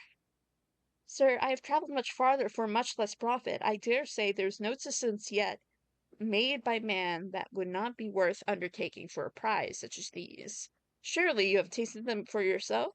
Jesper felt happier with the response, as it seemed to amplify the man's smile. In my youth often, but perhaps I took it for granted because I never had to travel very far. And even then my father would always drive me here in our carriage, so I'm ashamed I never had to walk such a stretch to earn such an equal reward. It was Jesper's time to smile. Then let my efforts reward us both today. He raised the basket even higher. A chase in the memory of your youth, sir. The driver chuckled and removed one glove, bending over the seat to reach down to the basket, and at the moment his fingers touched that first berry, the dagger in turn met his throat, cutting through a superficial layer of skin and drawing blood. Jesper caught the man's startled eyes. And for that taste I will have your purse, sir, in memory of my youth. The driver's arm has gone stiff, the chin raised and trembling, more frightened than he had ever been before. Whether unable and incapable of speaking, he did not respond to the boy. Perhaps he did not think his jaw could afford to be engaged at this particular time. Jesper let the basket drop, freeing his other hands to probe the man's pockets. Do not mistake me, sir. I will not kill you if you give me no cause. Though I will admit the thought of taking your carriage and leaving you the indignity of walking appeals to me. Unable to find the purse in the man's coat, Jesper pivoted and searched the seat behind him. Why do you have no purse upon your person? The driver slowly raised his hand cautiously, pointing towards the carriage door behind him. Jesper lowered the knife's edge to a small degree to allow the man to speak, which he did in turn softly. There's a lockbox in the carriage. Well, come down then and grant me the courtesy of sparing your life and binding your hands. In concession, I assure you of my tender heart, for it would be much easier to slit your throat. The man started to comply, slowly lowering himself from the driver's seat of the carriage. Once down, Jesper guided him away from the carriage to a nearby tree, where he instructed him to get on his knees and put his hands behind his back. Excusing his inexperience, the man indulged Jesper while he figured out how to adequately bind him. The smile and kindness Jesper had seen in the man's face, now nothing more than a distant memory. In their place, cold, dark eyes displayed no emotion. I wonder, should I grant you the same clemency you showed me? Jesper stopped, surprised by the question, but ignored it, secured the final bindings, and then hastily returned to the carriage. With one hand on the door's handle, he returned to the man. If there is no lockbox, there will be no clemency. Inside, the carriage was surprisingly dusty and unswept, a stark contrast to the elegant and polished golden facade of the exterior. It had apparently been many years since a passenger had enjoyed passage in this vehicle. This all but confirmed what Jesper had suspected. The driver of the carriage was not a livered servant in the employ of a greater master. Any curiosity that this observation might have further produced was quickly abandoned upon seeing what was rested under the carriage back seat, a large wooden lockbox. Despite its hefty appearance, the box was surprisingly easy to handle. Within a few minutes, Jesper had dislodged it from its hold and carried it out to the sunlight. Inspecting the box carefully, two observations were made. Totemic symbols found carved on all four sides of the box hinted that the box was very old and likely not created by Ordian hands. It reminds him of the artifacts from the old world and was presumably crafted in one of the ancient realms. Secondly, the box was secured by a rusty yet robust padlock and would not open easy without a key. Jesper looked over to see the driver quietly observing from his indentured position. Do you perhaps have a key you could provide me to open the box? Without emotion, the driver replied, There is no key to that box. Jesper stood up. Easy enough, then. He headed towards a nearby rock of sizable dimension and lifted the stone, carrying it back to the box. If there was ever a time when the lock had not been resisted to brute force, it wasn't recent. With one hit, the stone had completely shattered the rusted lock. He he bent that back down and opened the lid. Inside was an effigy, a crude figure chiseled by stone. Without too much deliberation, Jasper bent down and picked it up, somewhat surprised by how heavy it seemed, given how light the box had felt. Having expected to find something more akin to golden gems, he looked questioningly to the man, hoping to find an explanation. The driver's smile had once again returned. You are cursed, boy, for deadly is the stone. You have opened that which should never have been opened, and you are cursed. Jesper carried the effigy over to the man and shoved it in front of his face. What is it? That's one. Feeling his disappointment rising to anger now, Jesper tightened his grip on the effigy. One what, you mumbling agendor? And in God's name, why have you no purse in your person? The man did not seem intimidated. One pace. He paused for effect. 12 more and you will be dead. He only had a second to flinch before the effigy struck him in the head and put an end to his cryptic ramblings. If there has ever been a time when the old man had been resistant to brute force, it wasn't recent. Jasper looked at the sculpture's stone figure, now splattered red. Was it cursed? Was he cursed? Was he had, of course, heard stories of the curses, and had never doubted its validity in the past, but now he was standing face to face with the possibility of being cursed. His mind pleaded with him to be skeptical. And if he was cursed, what difference would the knowledge make? A dozen more paces would not be enough to find another living soul, to say nothing of the chances and procuring a remedy. If did not move from where he stood, he could live maybe another 3 or 4 days, maybe more given the abundance of nearby berries. A plan that, if we ignore the obvious faults, might provide additional opportunities for help to come along. But what good would that do, to be discovered here beside a body, stolen goods in hands, bloated from berries, and raving about a curse that could very well not be real? No, it would most certainly be better to face this one's fate now, take a dozen paces and see if life goes on. But Jesper found his legs unable to make that first step. His mind was unable to convince his limb to waste away 1/12 of his life in a single motion. Feeling the desperation sink in, he hopelessly looked about him for a solution. And if, by some stroke of luck, the gods had heard his plea, a miracle materialized before him as he found himself suddenly at the end of a fairy tale. Two white horses and a carriage of golden trim were beside him, in answer to his immediate prayers. He laughed at his fortune and calculated the number of paces back to the road. 4, perhaps only 3, if he jumped. He made a quick survey to see if there was anything he wished to grab before taking the plunge.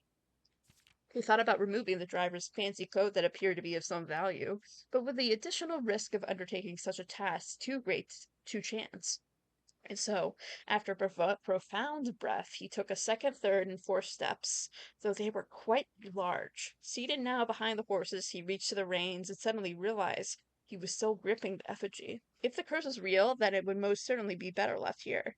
If, on the other hand, the story was fictitious, there might have been some appraisal that could be made of the figure. It was, of course, after all, found within a lockbox, whose typical function oft secures objects of value. Having witnessed firsthand the horror of destitution, Jesper found his mind equally reluctant to allow his hand to let go. If I'm cursed, I die. If not today, then tomorrow. And if I die, what care have I? And with statements said aloud to the horses, seemingly, Jesper took up rein with confidence. Okay, part two. How long is this? Okay, good. Miller awoke to some light nudging from the familiar foot. Only one person would have to awaken her in such an ill-mannered fashion. Shaking the sleep from her eyes, she glared up at him in the darkness, but did not say a word. He nudged her again, teasingly, and then stepped back into the dim. After taking a moment for her eyes to adjust in the darkness of the cave, Miller remembered she was on third watch today. Quietly collecting her things and wits, Miller turned as she left, waving to her young friend, who was more than likely already asleep. She crept through the cavern's main passage, careful not to wake the sleeping bandits around her, like a hero in a book she often used. Quietly, she grabbed the bow from the haphazardly formed pile of weapons, shaking the company quiver in the darkness to assess how many arrows it held. She then walked towards the sun-drenched mouth of the cavern, ready to start her shift. Above her, in one of the few trees found in the canyon, Miller can see that Revia was already posted. Um, she waved, and Rabia waved back. Calling to each other was strictly forbidden. Anything louder than the gesture in the canyon was forbidden. When Miller reached a tree, Rabia lowered a braided rope and pointed to the ground behind her. Miller turned, following a figure, and saw a pail of water resting near a nearby log. She turned her back to Rabia, nodded, and secured the pail to the rope. The pail went up first, and in turn, Miller followed. Raffia reached across the water. Miller leaned back to give her space. There was not much room for maneuvering in this tree post, necessary concession for the concealment the outpost demanded. Ravia tilted the pail up to her mouth dramatically, illustrating how thirsty she had been. Miller laughed silently as the water poured out, splashing onto Ravia's face. It was a bit too jarring and nosy of joke, and had the others been around, they would have certainly been scolded for unwarranted sound, but Miller appreciated the efforts Rabia took to verbalize the silence of the morning. They had been on third watch together for over a month, and during that speechless time, their friendship has grown into something special. Affection was unsurprisingly scarce among the unholy hounds. She had felt camaraderie before, but of course, but intimacy never. From their elevated vantage, the girls could see both the concealed entrance of the cavern as well as the clear view of the bridge that spanned across the canyon. Black Bridge was the link between the Country lands and the northern mountains, the overpass that connected Orris and Reddington. To the city faring travelers of the realm, the bridge was an unavoidable crossing. In the day, the task was to ensure the travelers passed by without stopping. At night, the task was to ensure that they do. Like most of her band, Miller preferred the night. The biting glare of the sun might be tolerable to farmhands and bricklayers, but to a cavern house bandit, it was a source of constant annoyance. In the day, there was no shroud to conceal her expressions, nor to hide her thoughts. She felt exposed. Um, Ravia touched her elbow and pointed up. Miller, striving to suppress a budding smile, subtly shook her head in response. There are many signs that the unholy house used in lieu of words, but the two of them had developed an extended vocabulary. Gestures quickly forged in the shared solitude of the month among the branches. She watched as Ravia shifted, placing her palms flat on the floorboards beneath them. Miller knew what she was trying to say, but shook her head a second time. It was often more fun to pretend not to understand. Rabia rolled her eyes and turned away, looking back to the canyon. Squinting through the leaves, the two girls held still, watching and listening. It was not long until Miller, too, heard the sounds of approach. Rabia held up two bent fingers, and a few moments later, two men emerged from the bridge's southern ends. They were dressed in a familiar uniform, long gray coats with black facings, white waistcoats, and black tricorn hats. They belonged to the local patrol of the Blackguard. Even though not a everyday occurrence, the presence at Black Bridge was an unusual sight. Typically indicated to purported travelers impending passage across the bridge, information that the girls would promptly relay to their leaders as soon as the coast was clear. But this report, while exciting, was rarely acted upon. In Miller's 5 years of the unholy hounds, she had never once seen a carriage taken in open daylight while the blackguard was nearby. The men had nearly reached the bridge's north end. Well, Miller heard the horses, faintly at first, growing louder with each passing moment. Ravia's eyes met Miller's, and the same concern mirrored in each other's expression. This did not seem like the typical carriage, cautiously approaching the bridge to cross. Instead of the familiar crunch of the high road's gravel, they heard the harsh clattering of hoofbeats against stone. Both girls redirected their attention downwards, looking through the foliage. The sound was not coming from the high road, but from the canyon itself. The horses were coming from below the bridge. In the instant, Miller had knocked an arrow and drawn her bow. Go! Ravia was gone before the whisper had even left Miller's mouth. The young scout was already sliding down the bank below, racing towards the cave. There was no real road. There was no road that ran below the canyon. There was no reason for numerous horses to be approaching their cave. There was only one reasonable conclusion. The girls had reached it instantly. The base has been compromised. This was a blackguard attack. The moment the horses came to view, Miller let loose her first arrow. She was surprised to see a carriage. She had expected cavalry.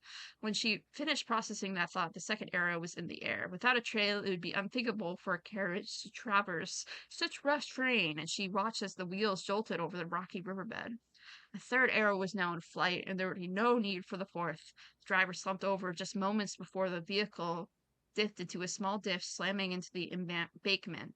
The force of the sudden halt immediately shattered the front two wheels and catapulted the driver from his seat.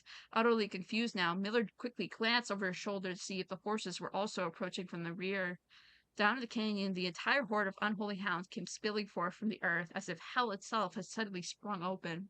The group, it seemed, even more bewildered than Miller, half asleep and tripping over one another in a desperate attempt to engage an unseen enemy in the combat. Miller could see Ravia among their number, and the only one looking up at her. Her expression was chilling. There would be no need for silent gestures to convey what they both now realized. They had made a mistake.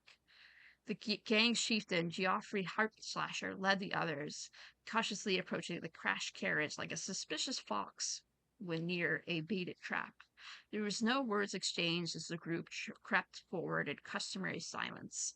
A dozen or so paces in front of the wreckage lie a far-flung driver, an arrow protruding from his broken body, and beside him a blood-stained effigy carved from stone. Miller was inconsolable. Jesper had always been her favorite. He had always shadowed her in the night, clinging to the hems of her every mood, the way a child tails behind an older sibling. Tender-hearted, she had always called him, though deep down she had known that's not quite true. His appearance of the gentleness concealed a raw, resilient durability that emerged in the most perilous of situations. He had been a flower amongst the nettles of the cave, but he had still had thorns, honed by a grim past and 100 hands of misfortune. They buried him in the darkness in the back of one of the larger cavern rooms. He was interred with a berry basket and a silk handkerchief that he had treasured. The mysterious effigy that they had found beside him serves as a distinguished gravestone. It was a marker that stood out as somewhat special among the rows of similar swords marking neighboring plots. No one spoke, not even a whisper. There was nothing to say. Miller awoke the next day to a thunderous shaking and rattling of the earth, a far cry from the playful nudging of the previous day. She strained to adjust her eyes, but the choking sting of stirred up dust caused her to flinch. Panic was also in the air. The sounds of scurried footsteps and clattering feet filled the space around her, but even in alarm, the silence was louder. What was it that sounded so strange? Miller closed her eyes tight and used her feet to guide her along the passage. The whispers around her were getting louder. The intense voices could be heard aloud. Ahead. Louder speech than she could have had ever heard spoken in the canyon. A growing dread grew as Miller approached the mouth of the cave. Her eyes were now open and wide despite the dust.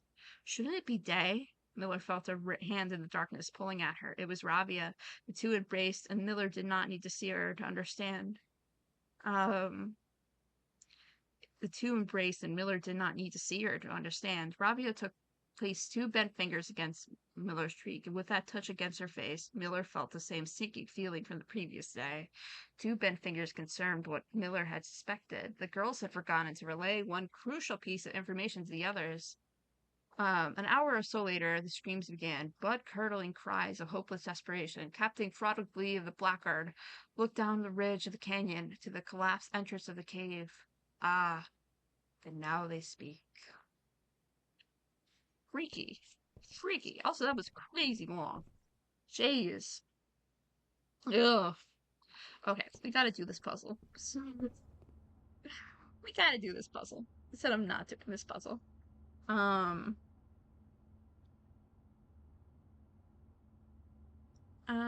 I'm assuming that this one is still thick.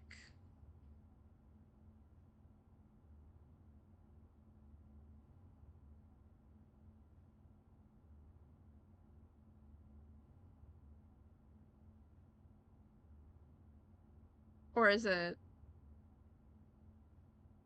Okay, so it says thick.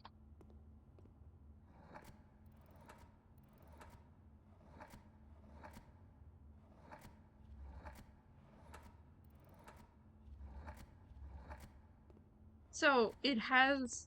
Okay. We know thick is a possible combination. Is it actually thick, though? None of the other ones have a pretty obvious example. Um...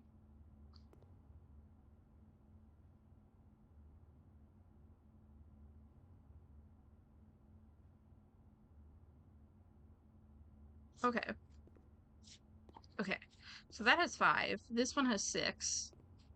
That one has 7. That one has 8. Okay. Alright. Um, let me think. Um,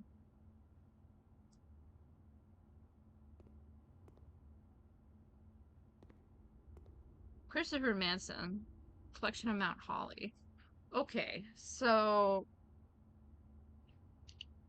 Okay, so this is a grayscale piece. There's a big P. Um, uh,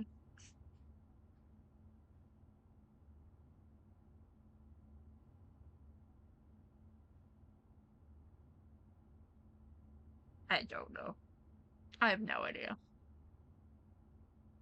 Um, they're all red items, so that could be something. P, P red, P, um,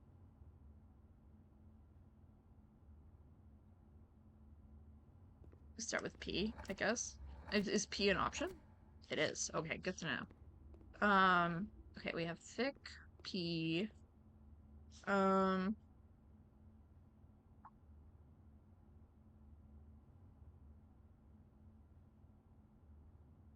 genu, very. The actual objective is over there. And they're looking everywhere besides the actual objective. Um, eyes. Eyes. Very verity. Very genuine. Genuine. Um, realize? Because there's eyes? They're real? They haven't realized that it's over there? Let me try that.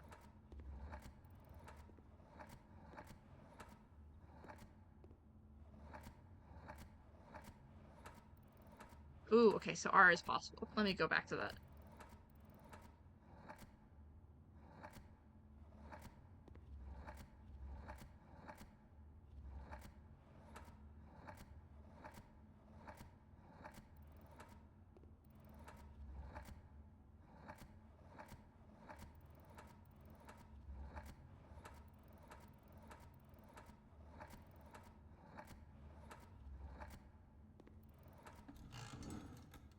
Oh,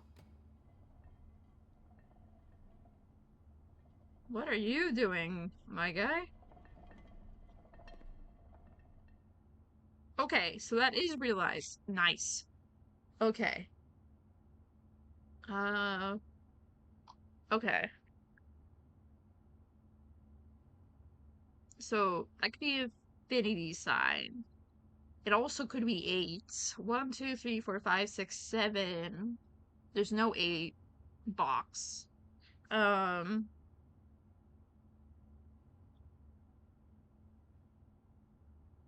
Pondering? I think it's weird that there's there's the nails that are in the picture that are on the infinity sign slash 8 slash they're on pedestals.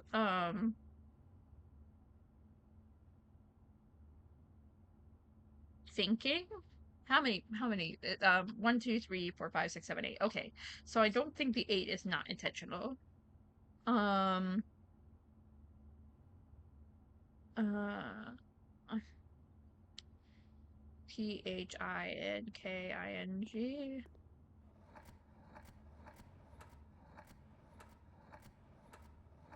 Oh, there's a T.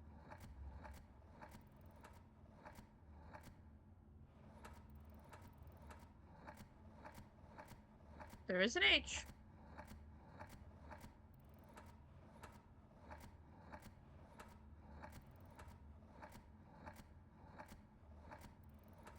Oh god, I keep going past it.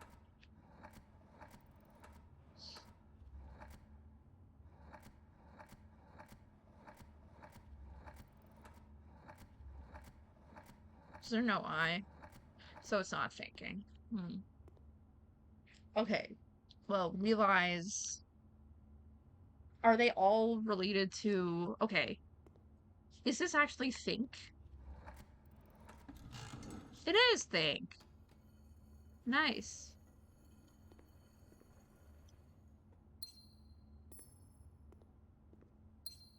Okay, so it is think. Okay, so then, oh, it's all related to thinking. This is probably ponder, right? Because if you're thinking,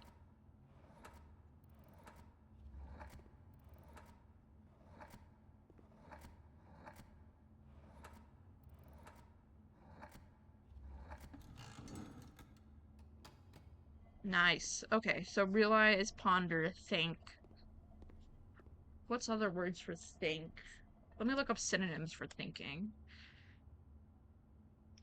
Because I'm not using my brain for this. Synonyms for thinking. Um, Reflective? Maybe? Um,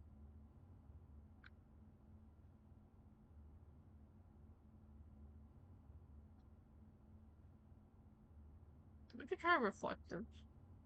Well, actually, reflective. 1, 2, 3, 4, 5, 6, 7, 8, 9, 10. Okay, that's 10. This is 8-letter word. Um, Thinking, reasoning. 1, 2, 3, 4, 5, 6. That's 9. Um, 8 letters. Letters. Um, Judgment, deliberate, consider, mediate, reason. That's not 8 letters. That's wrong. Um, Scheming. Um, Reasonable. No. Is it ruminate?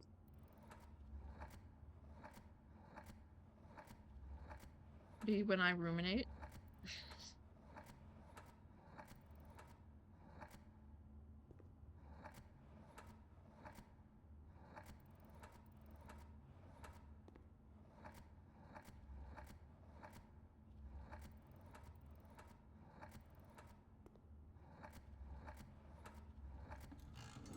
It is ruminate. Okay. Oh, there we go. Huge stuff.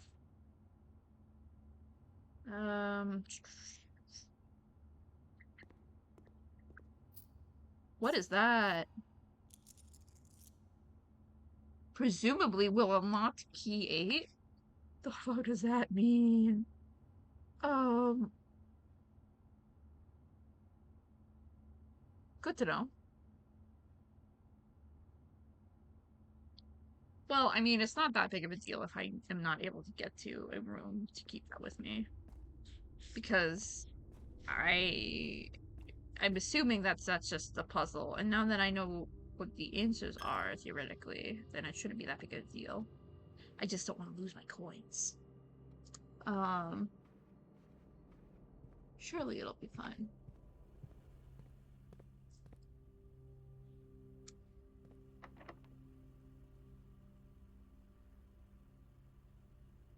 Of course, doesn't fit.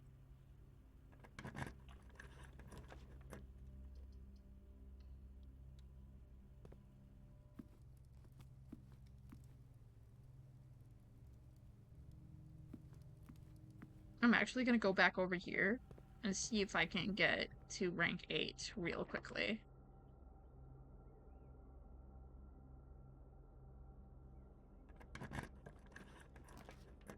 What the heck? 8 items?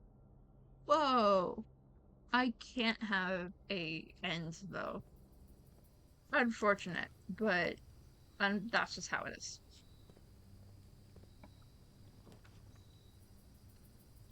Okay. I'm gonna go to the wine cellar and I'm not gonna go in there.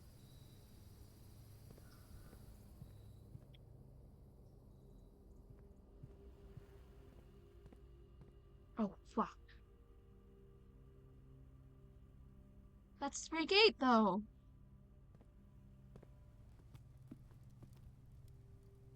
Damn it. That should have. Oh, that's a lot of money I just lost. That's really sad, actually. I should have done the attic.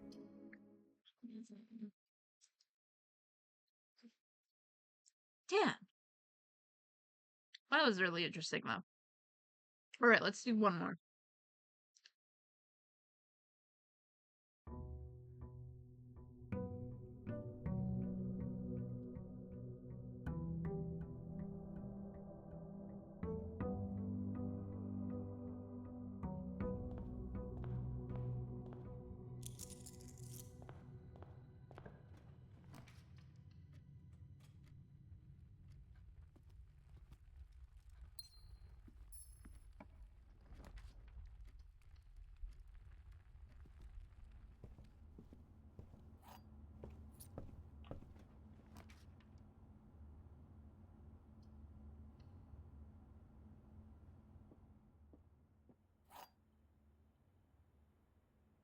There.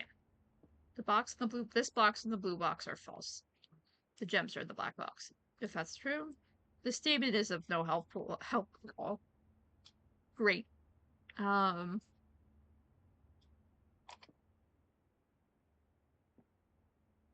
Fine. I guess it's in here? No, of course not.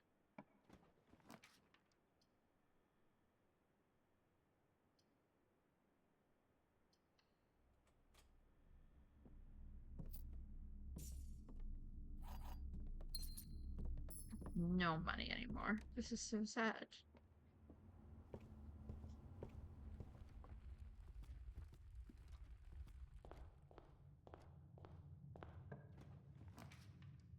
Oh, nice, actually. Oh. Oh, it gives me the core, the 8. Good to know.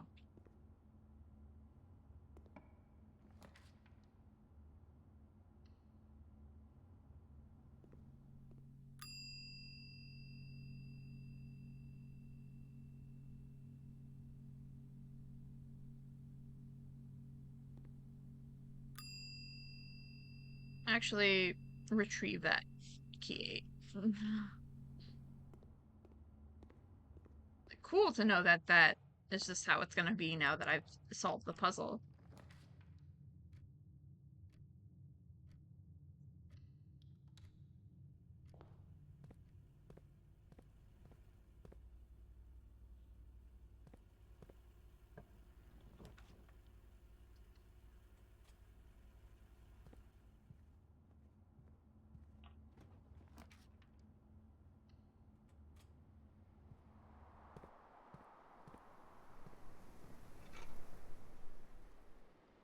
I also haven't gotten... I need more green rooms because there's that one room that I need pronto. I think volume 5 is the one that I haven't done yet. Um,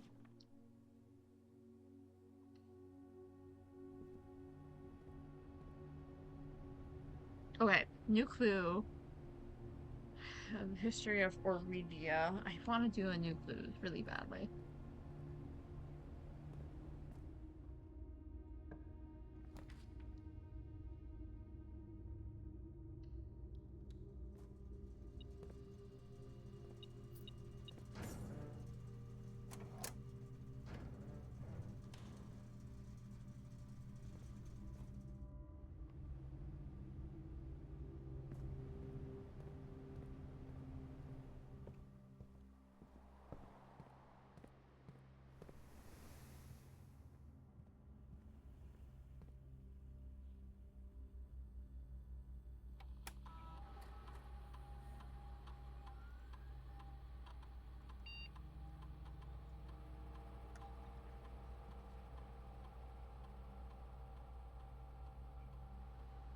Uh,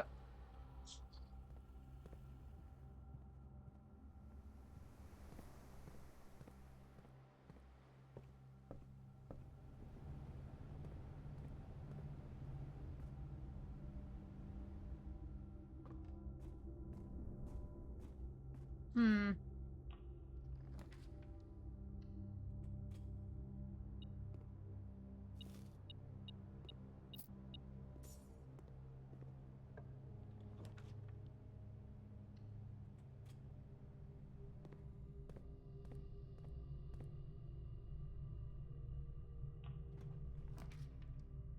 I don't want a Billard. Fine. I'll Billard.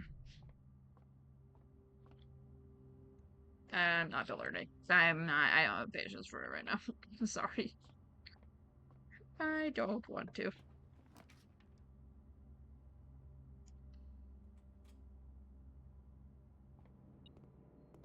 Oh,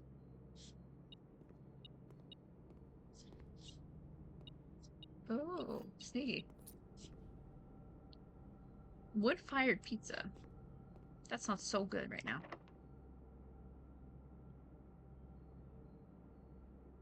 Key does not fit.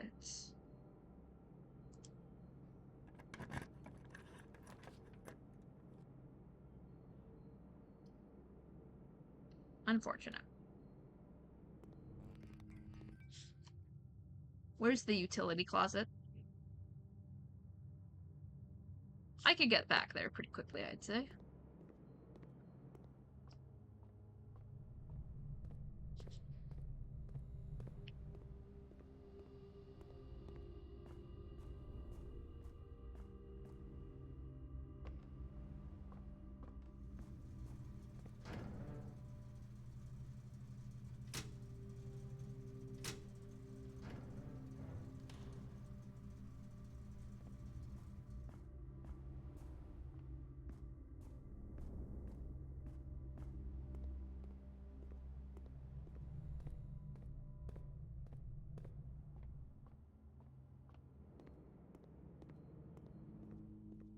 Cool.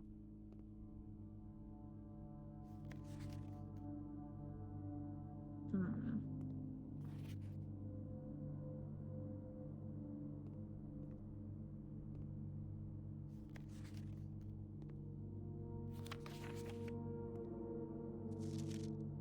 Hmm. Oh, nice.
shit in the bedroom.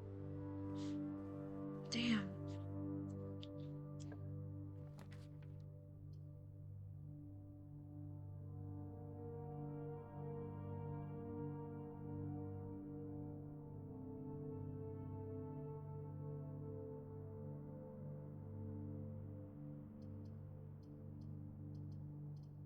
I'm gonna do something crazy ballsy. Weird.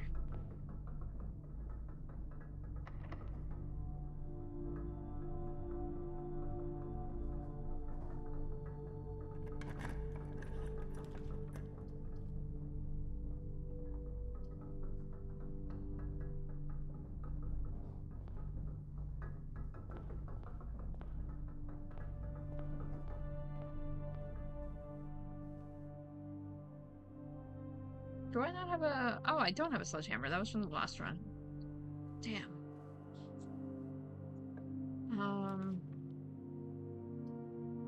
These are all bad.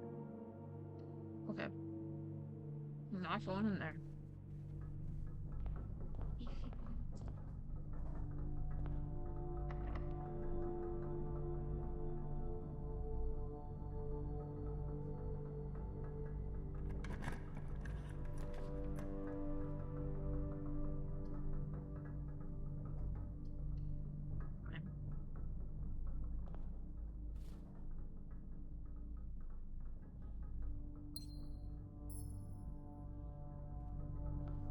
I'll go to the gym. Not happy about it, but I'll go to the gym.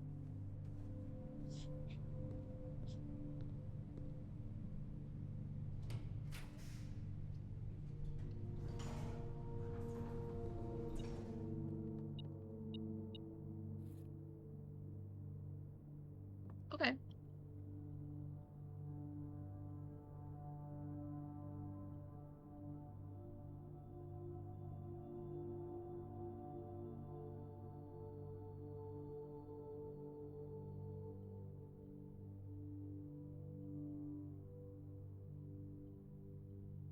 Yeah, no. Wasn't expecting much here.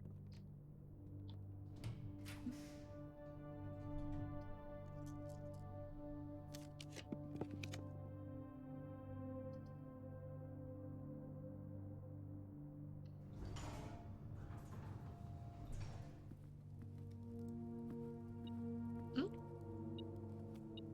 Nice.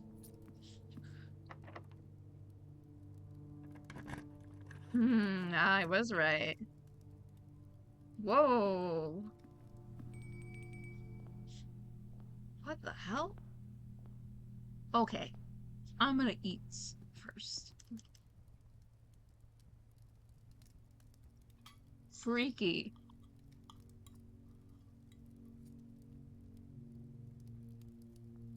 Crazy stuff. Okay. The sum of my sin as it is penned is the number within the room we are in. I took it? The first began place me within a bin with an N within its sin. I recommend you think again if I'm ever in a bin far from the fin. Wait, is that... That's like a duck. That's a... Okay. Far from the fin. Oh! Oh, interesting. Okay. I can do this. I can so do this. You won't find my bin in between sin, for I deserve to be in a bin down at the ends. To my chagrin, my neighbor's sin is written thin to fit all in.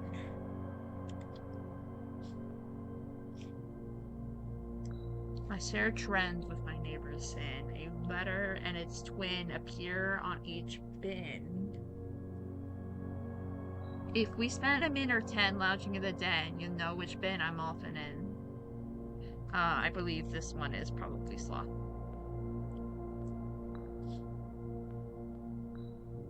The bin I tend to wind up in is near the bend in the tail of the skin.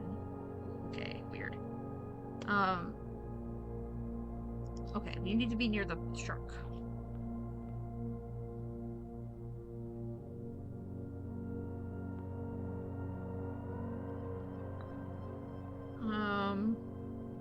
This is cool. This is really cool. What the hell's gonna happen if I solve this? Okay.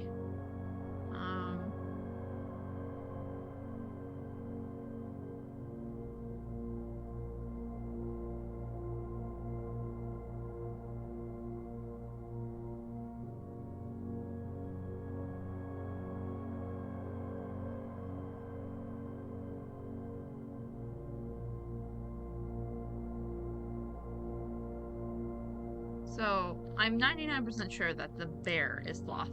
That would make a lot of sense. So you're on this wall. I know that.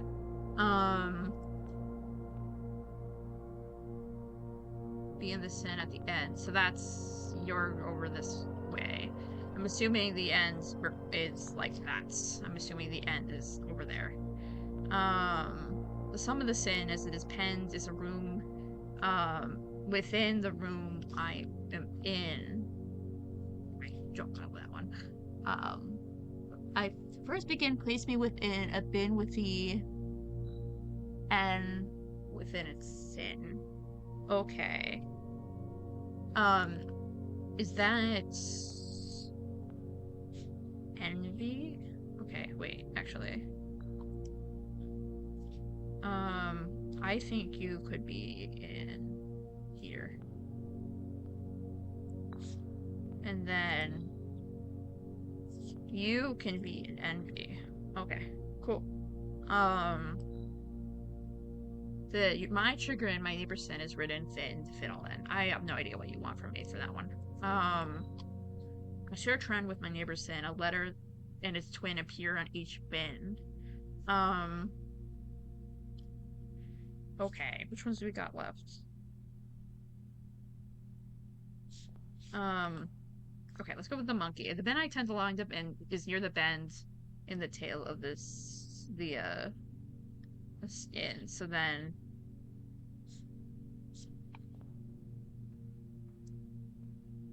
is it? I don't think it's that. That would be there. So then I think it could be hubris. No? Where the frick is this monkey? Okay. Pick it up again. Okay, so this is where we got. We got wrath, gluttony, and avarice. The neighbors are sloth and mundanity. Some of my sin is that his penned is the number within the room we are in. So, and you are, what are you? You are like a creature. You're a penguin.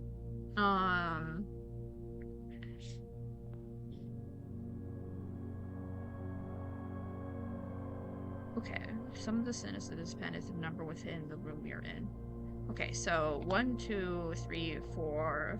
1, 2, 3, 4, 5, 6, 7. 1, 2, 3, 4, 5, 6, 7, 8. Okay, I know you're gluttony.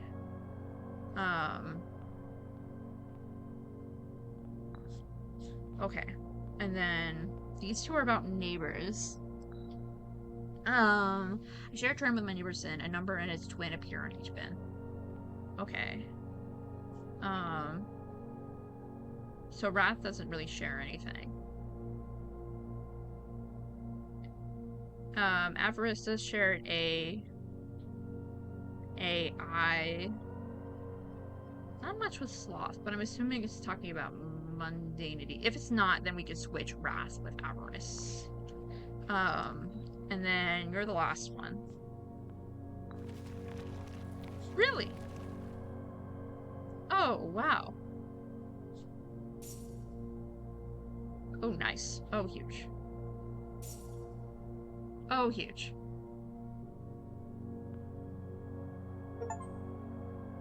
Whoa, I got a trophy. Crazy. That was awesome. That was really cool. That was quite awesome. Wow. Okay. Cool. I am extremely happy with that outcome.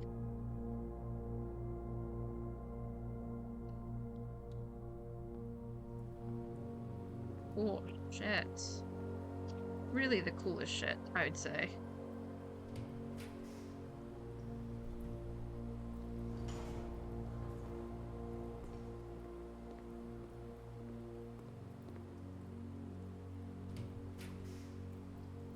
Hi, Mark. How are you doing?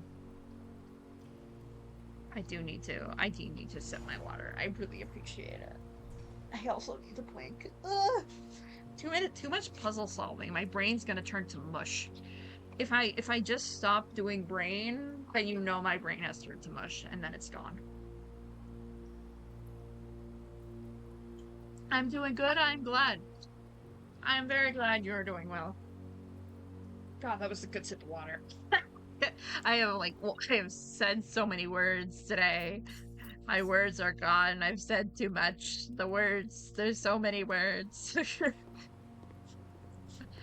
Oh God. Well, doing well, I'd say. Um, reservoir, aquarium, kitchen, greenhouse, pool. Okay, let me think. Let me use my big brain. I'm not gonna fuck with that because I want to be able to get into the basement if I want to get into the basement. So I'm just gonna leave that as it is. And then hopefully everything's okay. I've seen this before. Okay. All right. Awesome.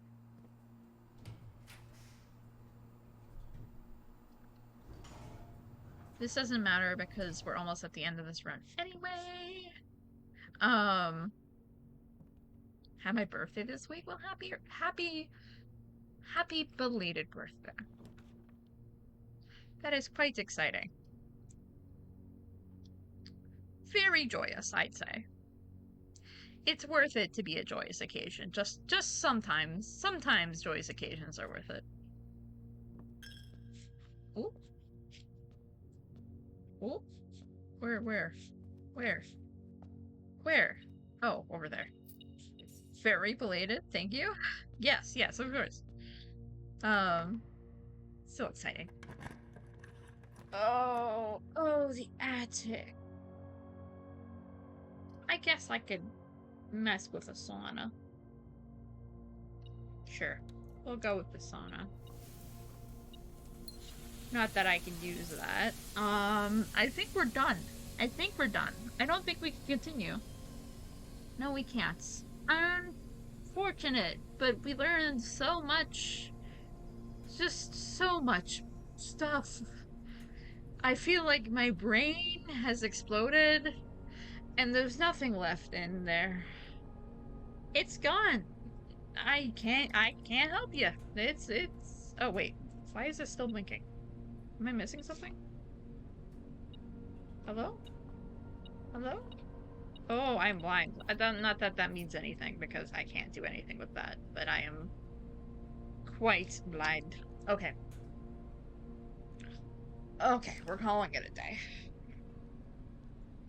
I just wish I could turn a year younger sometimes instead. Yeah, that's understandable. The time marches on. Perplexing inn. It sure is a perplexing inn. I don't know how to feel about it, my guy. Anyway, I was going to end there. I know, Mark, you just came in, but I was planning on ending. But I appreciate you saying hi. It's good to see you. I did not mean to save and continue. I meant to save and quit. But, we'll watch the intro again for the funsies. What day are we at? 53? 56? God. Okay, we'll start off there next time, I guess. I have been working for 1.5 hours. Well, wonderful. Oh no, I have to call it a day? Okay, no. Now I need to continue. Because now I won't have my sauna steps, and that'll make me sad. Never mind, we're continuing. This is the last one, though. This is the last one. This one right here is the last one. Gotcha? Gotcha. Awesome. Because I do not want to lose all those steps, actually. Um, I was everything, and I'm going to cry if you end so soon. How dare I? I should never. I would never do that to you. What are you talking about? Um, anywho, I just hope I don't have to read a million words like I had to do that one time because that was a lot of reading. My brain read too many words and it kind of exploded and there's nothing left anymore. There's nothing left. It's gone. Everything's gone. Um, the crying. No, no. Um,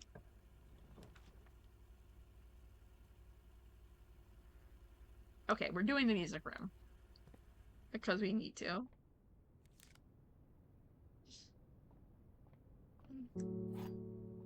Okay, anything specific that I'm missing here? No, these are 1, 2, 3, 4. Those are the same. Is the thing here denoted in verse? Odd. It's been so... It's odd getting the music room so early. Let me do the closet. This might end the run prematurely, but I don't really care. Because this is the last run anyway, so who cares? I'll use the sauna steps as much as I possibly can. Oh, well. It sure ended it early. Oh, well, no, we could go back to the Nook. Never mind.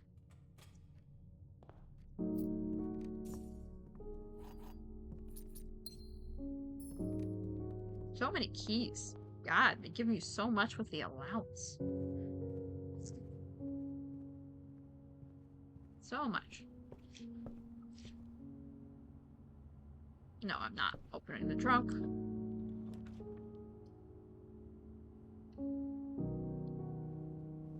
This is a good song. I like it.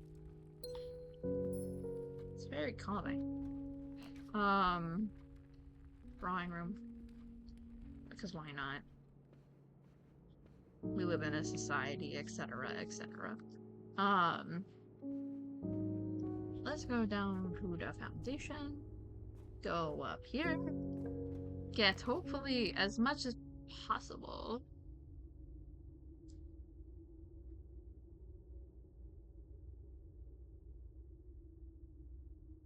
Ooh, it's a far way back to security, though. I want to go to the study, actually. I don't think I've seen this before. Oh, no, I have. I have. It's been a while, though. There's a big safe there. Can't do anything with that. There's something with the art in the rooms, but I have no concept about what that wants from me. So, I will just pretend that that's a clue for a future date. Because face and ace.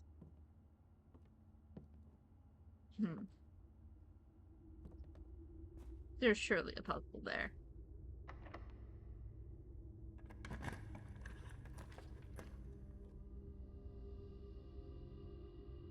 Living in a society in this economy? True. Truth, Nuke. You're so right for that. True. Look at that statue. God, so pretty. This shit's crazy. This shit is absolutely bananas. Anyway. I don't know what I'm saying. We've gone into the 2-hour mark. That's when my mouth starts hurting and I'm just saying words I feel.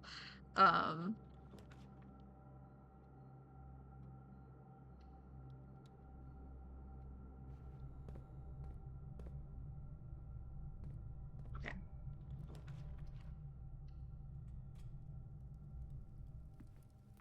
Okay. If this goes right, that's awesome. If this doesn't go right, that's also awesome. Ooh, a treasure map. What does this show? Oh, that's really far. It might not be worth it. That would be there. I could do it though. Oh, okay. Okay, cool. It's not that far. Okay, God, I forgot. The death of drafting. Every architect has experienced it. You're drafting your home, room by room, and everything is going smoothly. Suddenly, you realize there's only a single path available for the expansion, and that it is imperative that you draft at hallway, or else your design will have no hope for further development. But on a critical draw, your drafting gods offer you nothing but dead ends, rooms with no exits, and even further prospects. Dead ends are the death of dreams, the death of plans, the death of expansion. In short, they are the death of your house. But are they genuinely as daunting and menacing as they appear? Perhaps beneath their morbid exterior, dead ends hold some inherent value. In this volume of drafting strategy, we will delve deeper into the world of the grave than any architecture has ever dared. Architect has ever dared to draft to discover once and for all if there is any life beyond the dead ends. No exit strategies. The dead end is the room that lacks any door to exit. I'm gonna just skip through this. Um, common mistake beginners that beginners make is picking the room with the most doors while drafting and ignoring all other factors. But every house needs some dead ends. Um, yeah, I have figured that out. I've figured that out. Whoa. As foreboding as the black bordered floor plan may see, a tomb stands out as one of the most straightforward strategies centered around dead ends. The floor plan can be only drafted from the grounds and is considered one of the outer rooms. As such, it can only be drafted at the very start of the day, allowing architects to immediately whether their strategy should be focused on dead ends or not. Tombs itself is a vast crypt filled with shadowy alcoves and creepy recesses. The entire space was designed by early Ordinian architects to evoke a sense of mystery and intrigue, perfect for those who are appreciative and skeptical of dead-end architecture. The 8 Aegirian angels of that early era are scattered throughout the tomb's chambers and are a memento of times past, and you will most certainly be seeing a lot of them while employing a tomb-centered strategy. You will likely be making several visits here throughout the day. A successful tomb strategy depends on finding 3 crucial factors: finding shops, amassing enough steps to allow for return crypts to the grounds, and drafting as many dead ends as possible. The strategy is perfect for those who love risk and great reward. That's cool. A schoolhouse, a root cellar, a trading post, tool shed, a shelter? Huh? There are 8 of total outer rooms which are draftable outside of the house. Outside of the house? These floor plans are unique not only where they can be drafted, but also the fact that they are floor plans that cannot lead to the expansion of other rooms, making them perfect candidates for dead ends. They're also be able drafted in the very beginning of the day, which allows architectures to plan out um, their strategy with greater precision and purpose. For example, on a schoolhouse day, architects will prioritize acquiring gems to pay for extra classroom floor plans, whereas a Hovel day, they would focus on getting lots of extra steps. Hovel, ground determination, um,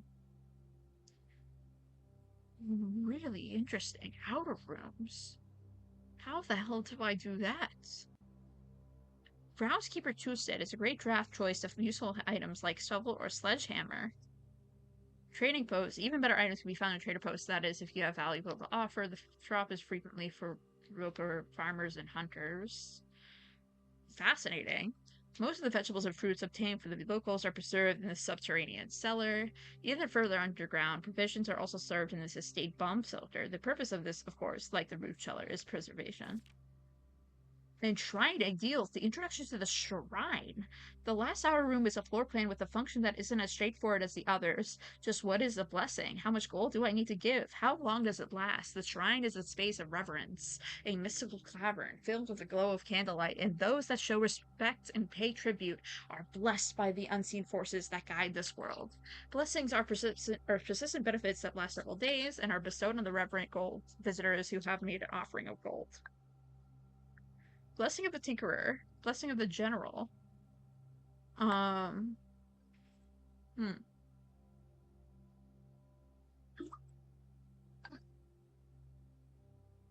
Blessing of the Berry Picker? Huh? Blessing of the Dancer? Really interesting. I'm taking a screenshot of this whole page and posting it on my personal channel. Top 5 dead ends. Oh, so your path is categorized as at a dead end. Co-check is great. Study is most powerful room for the experienced architect who no longer has difficulty accumulating gems or solving chess. Portmanteaus. Really? The attic is really good. Even as a steep gem class, this room cannot be passed up. Interesting. Dead end contest, mail and sweepstakes on can you beat his record? Draft 20 or more dead ends in a single day and you could win 200 gold as a trophy. It's a sweepstakes. I want to read that text. I'm blind. Word from the author. Interesting. That's really interesting. God. This game is so interesting. Wait, actually, only 26% of players have actually gotten the 8th room. Really interesting. Really fucking interesting, man. Okay.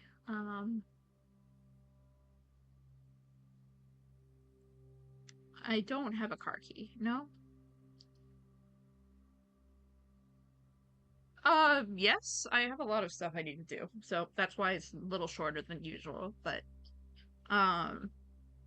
so yes. But thank you for asking. What are we at? It's not showing me how many stars I have.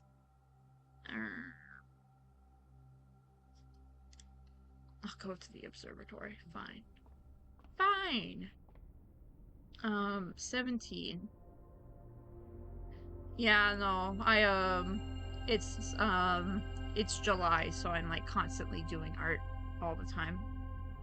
So I don't really have the time, but thank you. I wish I had time. It would be great.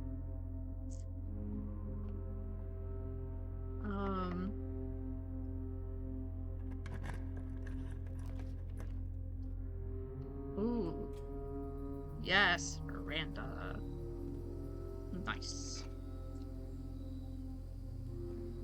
No, I have a system to do it, but I appreciate you asking. I can't really focus.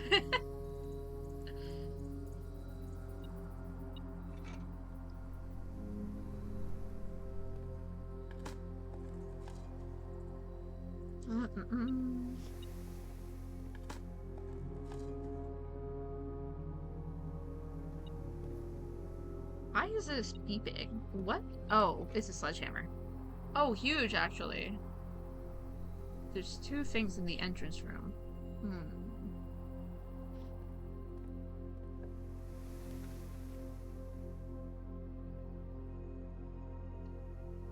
If you want to let me know sometimes when you have time, of course. Of course.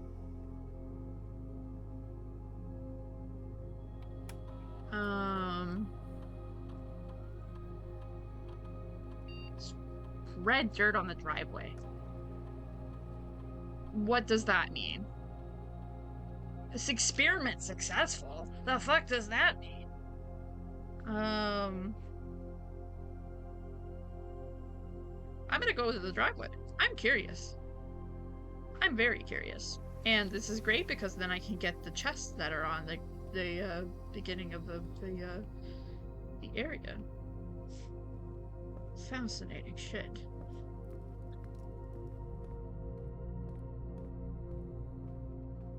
I'm assuming this is the right way. Oh god. It is. Okay, good.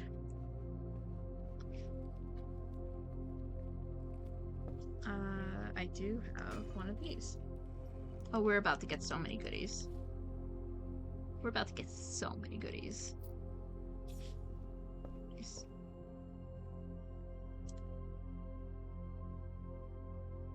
Okay. Alright. Alright.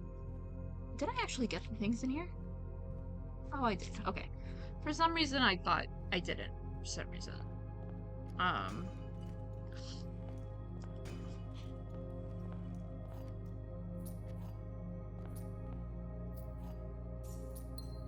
Nice. Okay, spread dirt on the driveway. Oh, you mean literally. That was not worth it. That's quite funny to me, though. That's great. Cool, I sure spread that dirt. Cool. Awesome. Fantastic.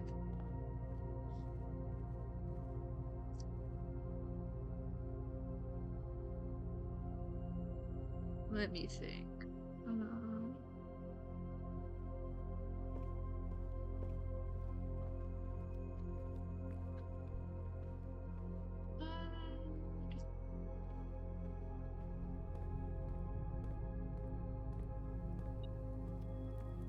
What?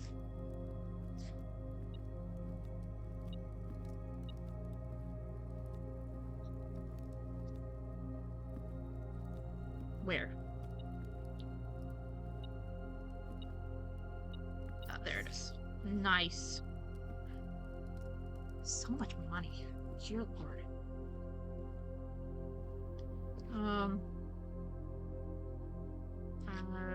Actually, let me think.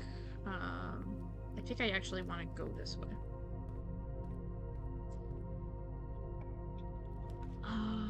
Oh, these are all bad. Oh, sure, I can fuck with the parlor game. Parlor would be awesome. Okay. This box contains gems. This box has the blue box. The blue box has a true statement. The empty boxes both have true statements.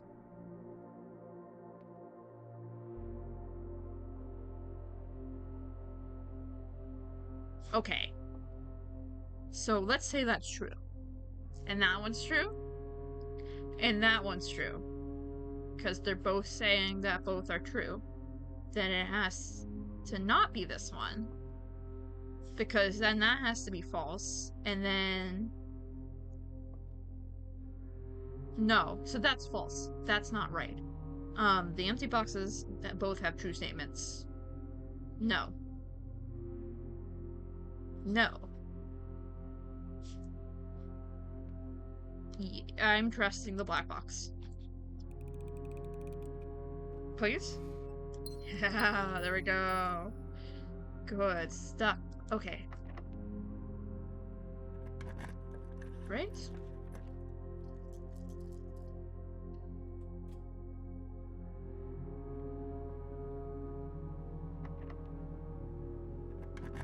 Cool.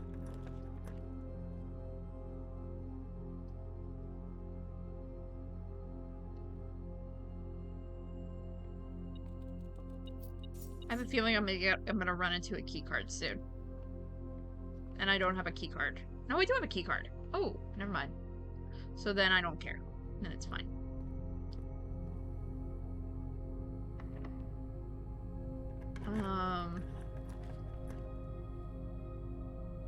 The day after drafting this room. Nice. Oh, awesome. Okay. Cool. Oh, look at those gems. That's so many gems. We're so gemmed up. Do we have a... No, we don't have a magnifying glass. Okay, cool. Awesome. Okay. Now we're gonna do the long way around. We're running out of steps, so I don't know how far this is gonna go. But I'm enjoying this immensely, regardless.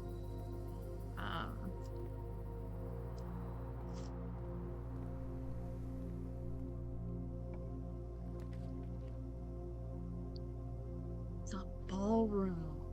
Yes. I don't think I've gone to the ballroom before. Scary. Okay, let's go.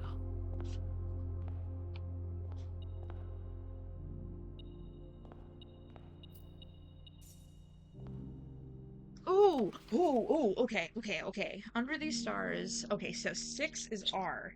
Okay, R. And then 7 is true. First words on the blank are true message. True message. Okay, so then I'm assuming there's another related fall 1952. I have a feeling that that could be a code. 1952 fall dry saves. Do we have a BOILER? Or what's it called? We don't. It's fine. That's quite cool. Okay. Um, we have so many keys.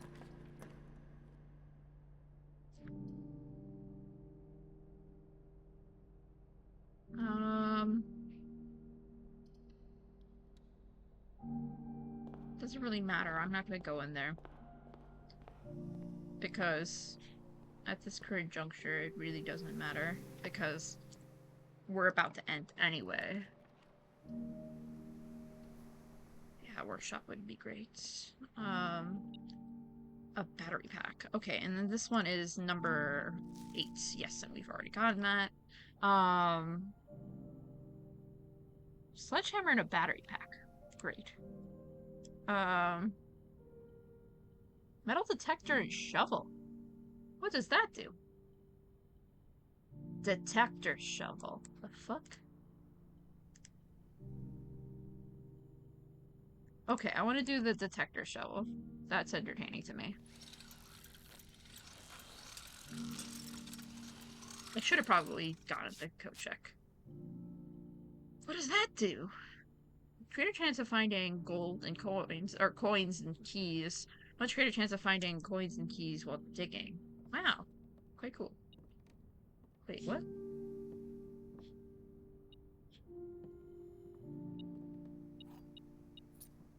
Whoa. Okay, that was actually pretty sneaky. We've backed ourselves into a corner, I'm afraid. Oh, perfect. Great. Code check. Really the perfect room for this situation. Cool. I don't think we could do anything else, no? We don't have anything checked in, but we can check the detector shovel for next time. Exciting. Very exciting, actually. Anything else that I can do? Let me think. I really don't think so. I think I'm stuck. This is fun. This is a great game. I'm having a blast with this. Okay. Yeah, let's call it a day. Call it a day. Um, a noteworthy manner. A ballroom and a music room. Look at that. It has music notes. I did not know that that would show up. Okay. This day has ended now, and I am saving and quitting. Because if I accidentally continue again, we will have another hour of things and stuff to do, and I'm already an hour over, which is fine. I just have stuff I need to work on. Which is why now is a great time to end. For me, who should we check out? Who should we check out? Um, uh, uh, uh, uh. Let's go Frog Glasses. Frog Glasses is doing art. Frog Glasses is quite a cool person. They are quite awesome. And they do cool art all the time. And that is awesome. So therefore, you should go and check them out. Anywho, um, we will be doing this next week. Same as usual. the same stuff as usual, etc., etc., etc. Have a wonderful night to evening, whatever time zone it is. I'll see you around. Bye.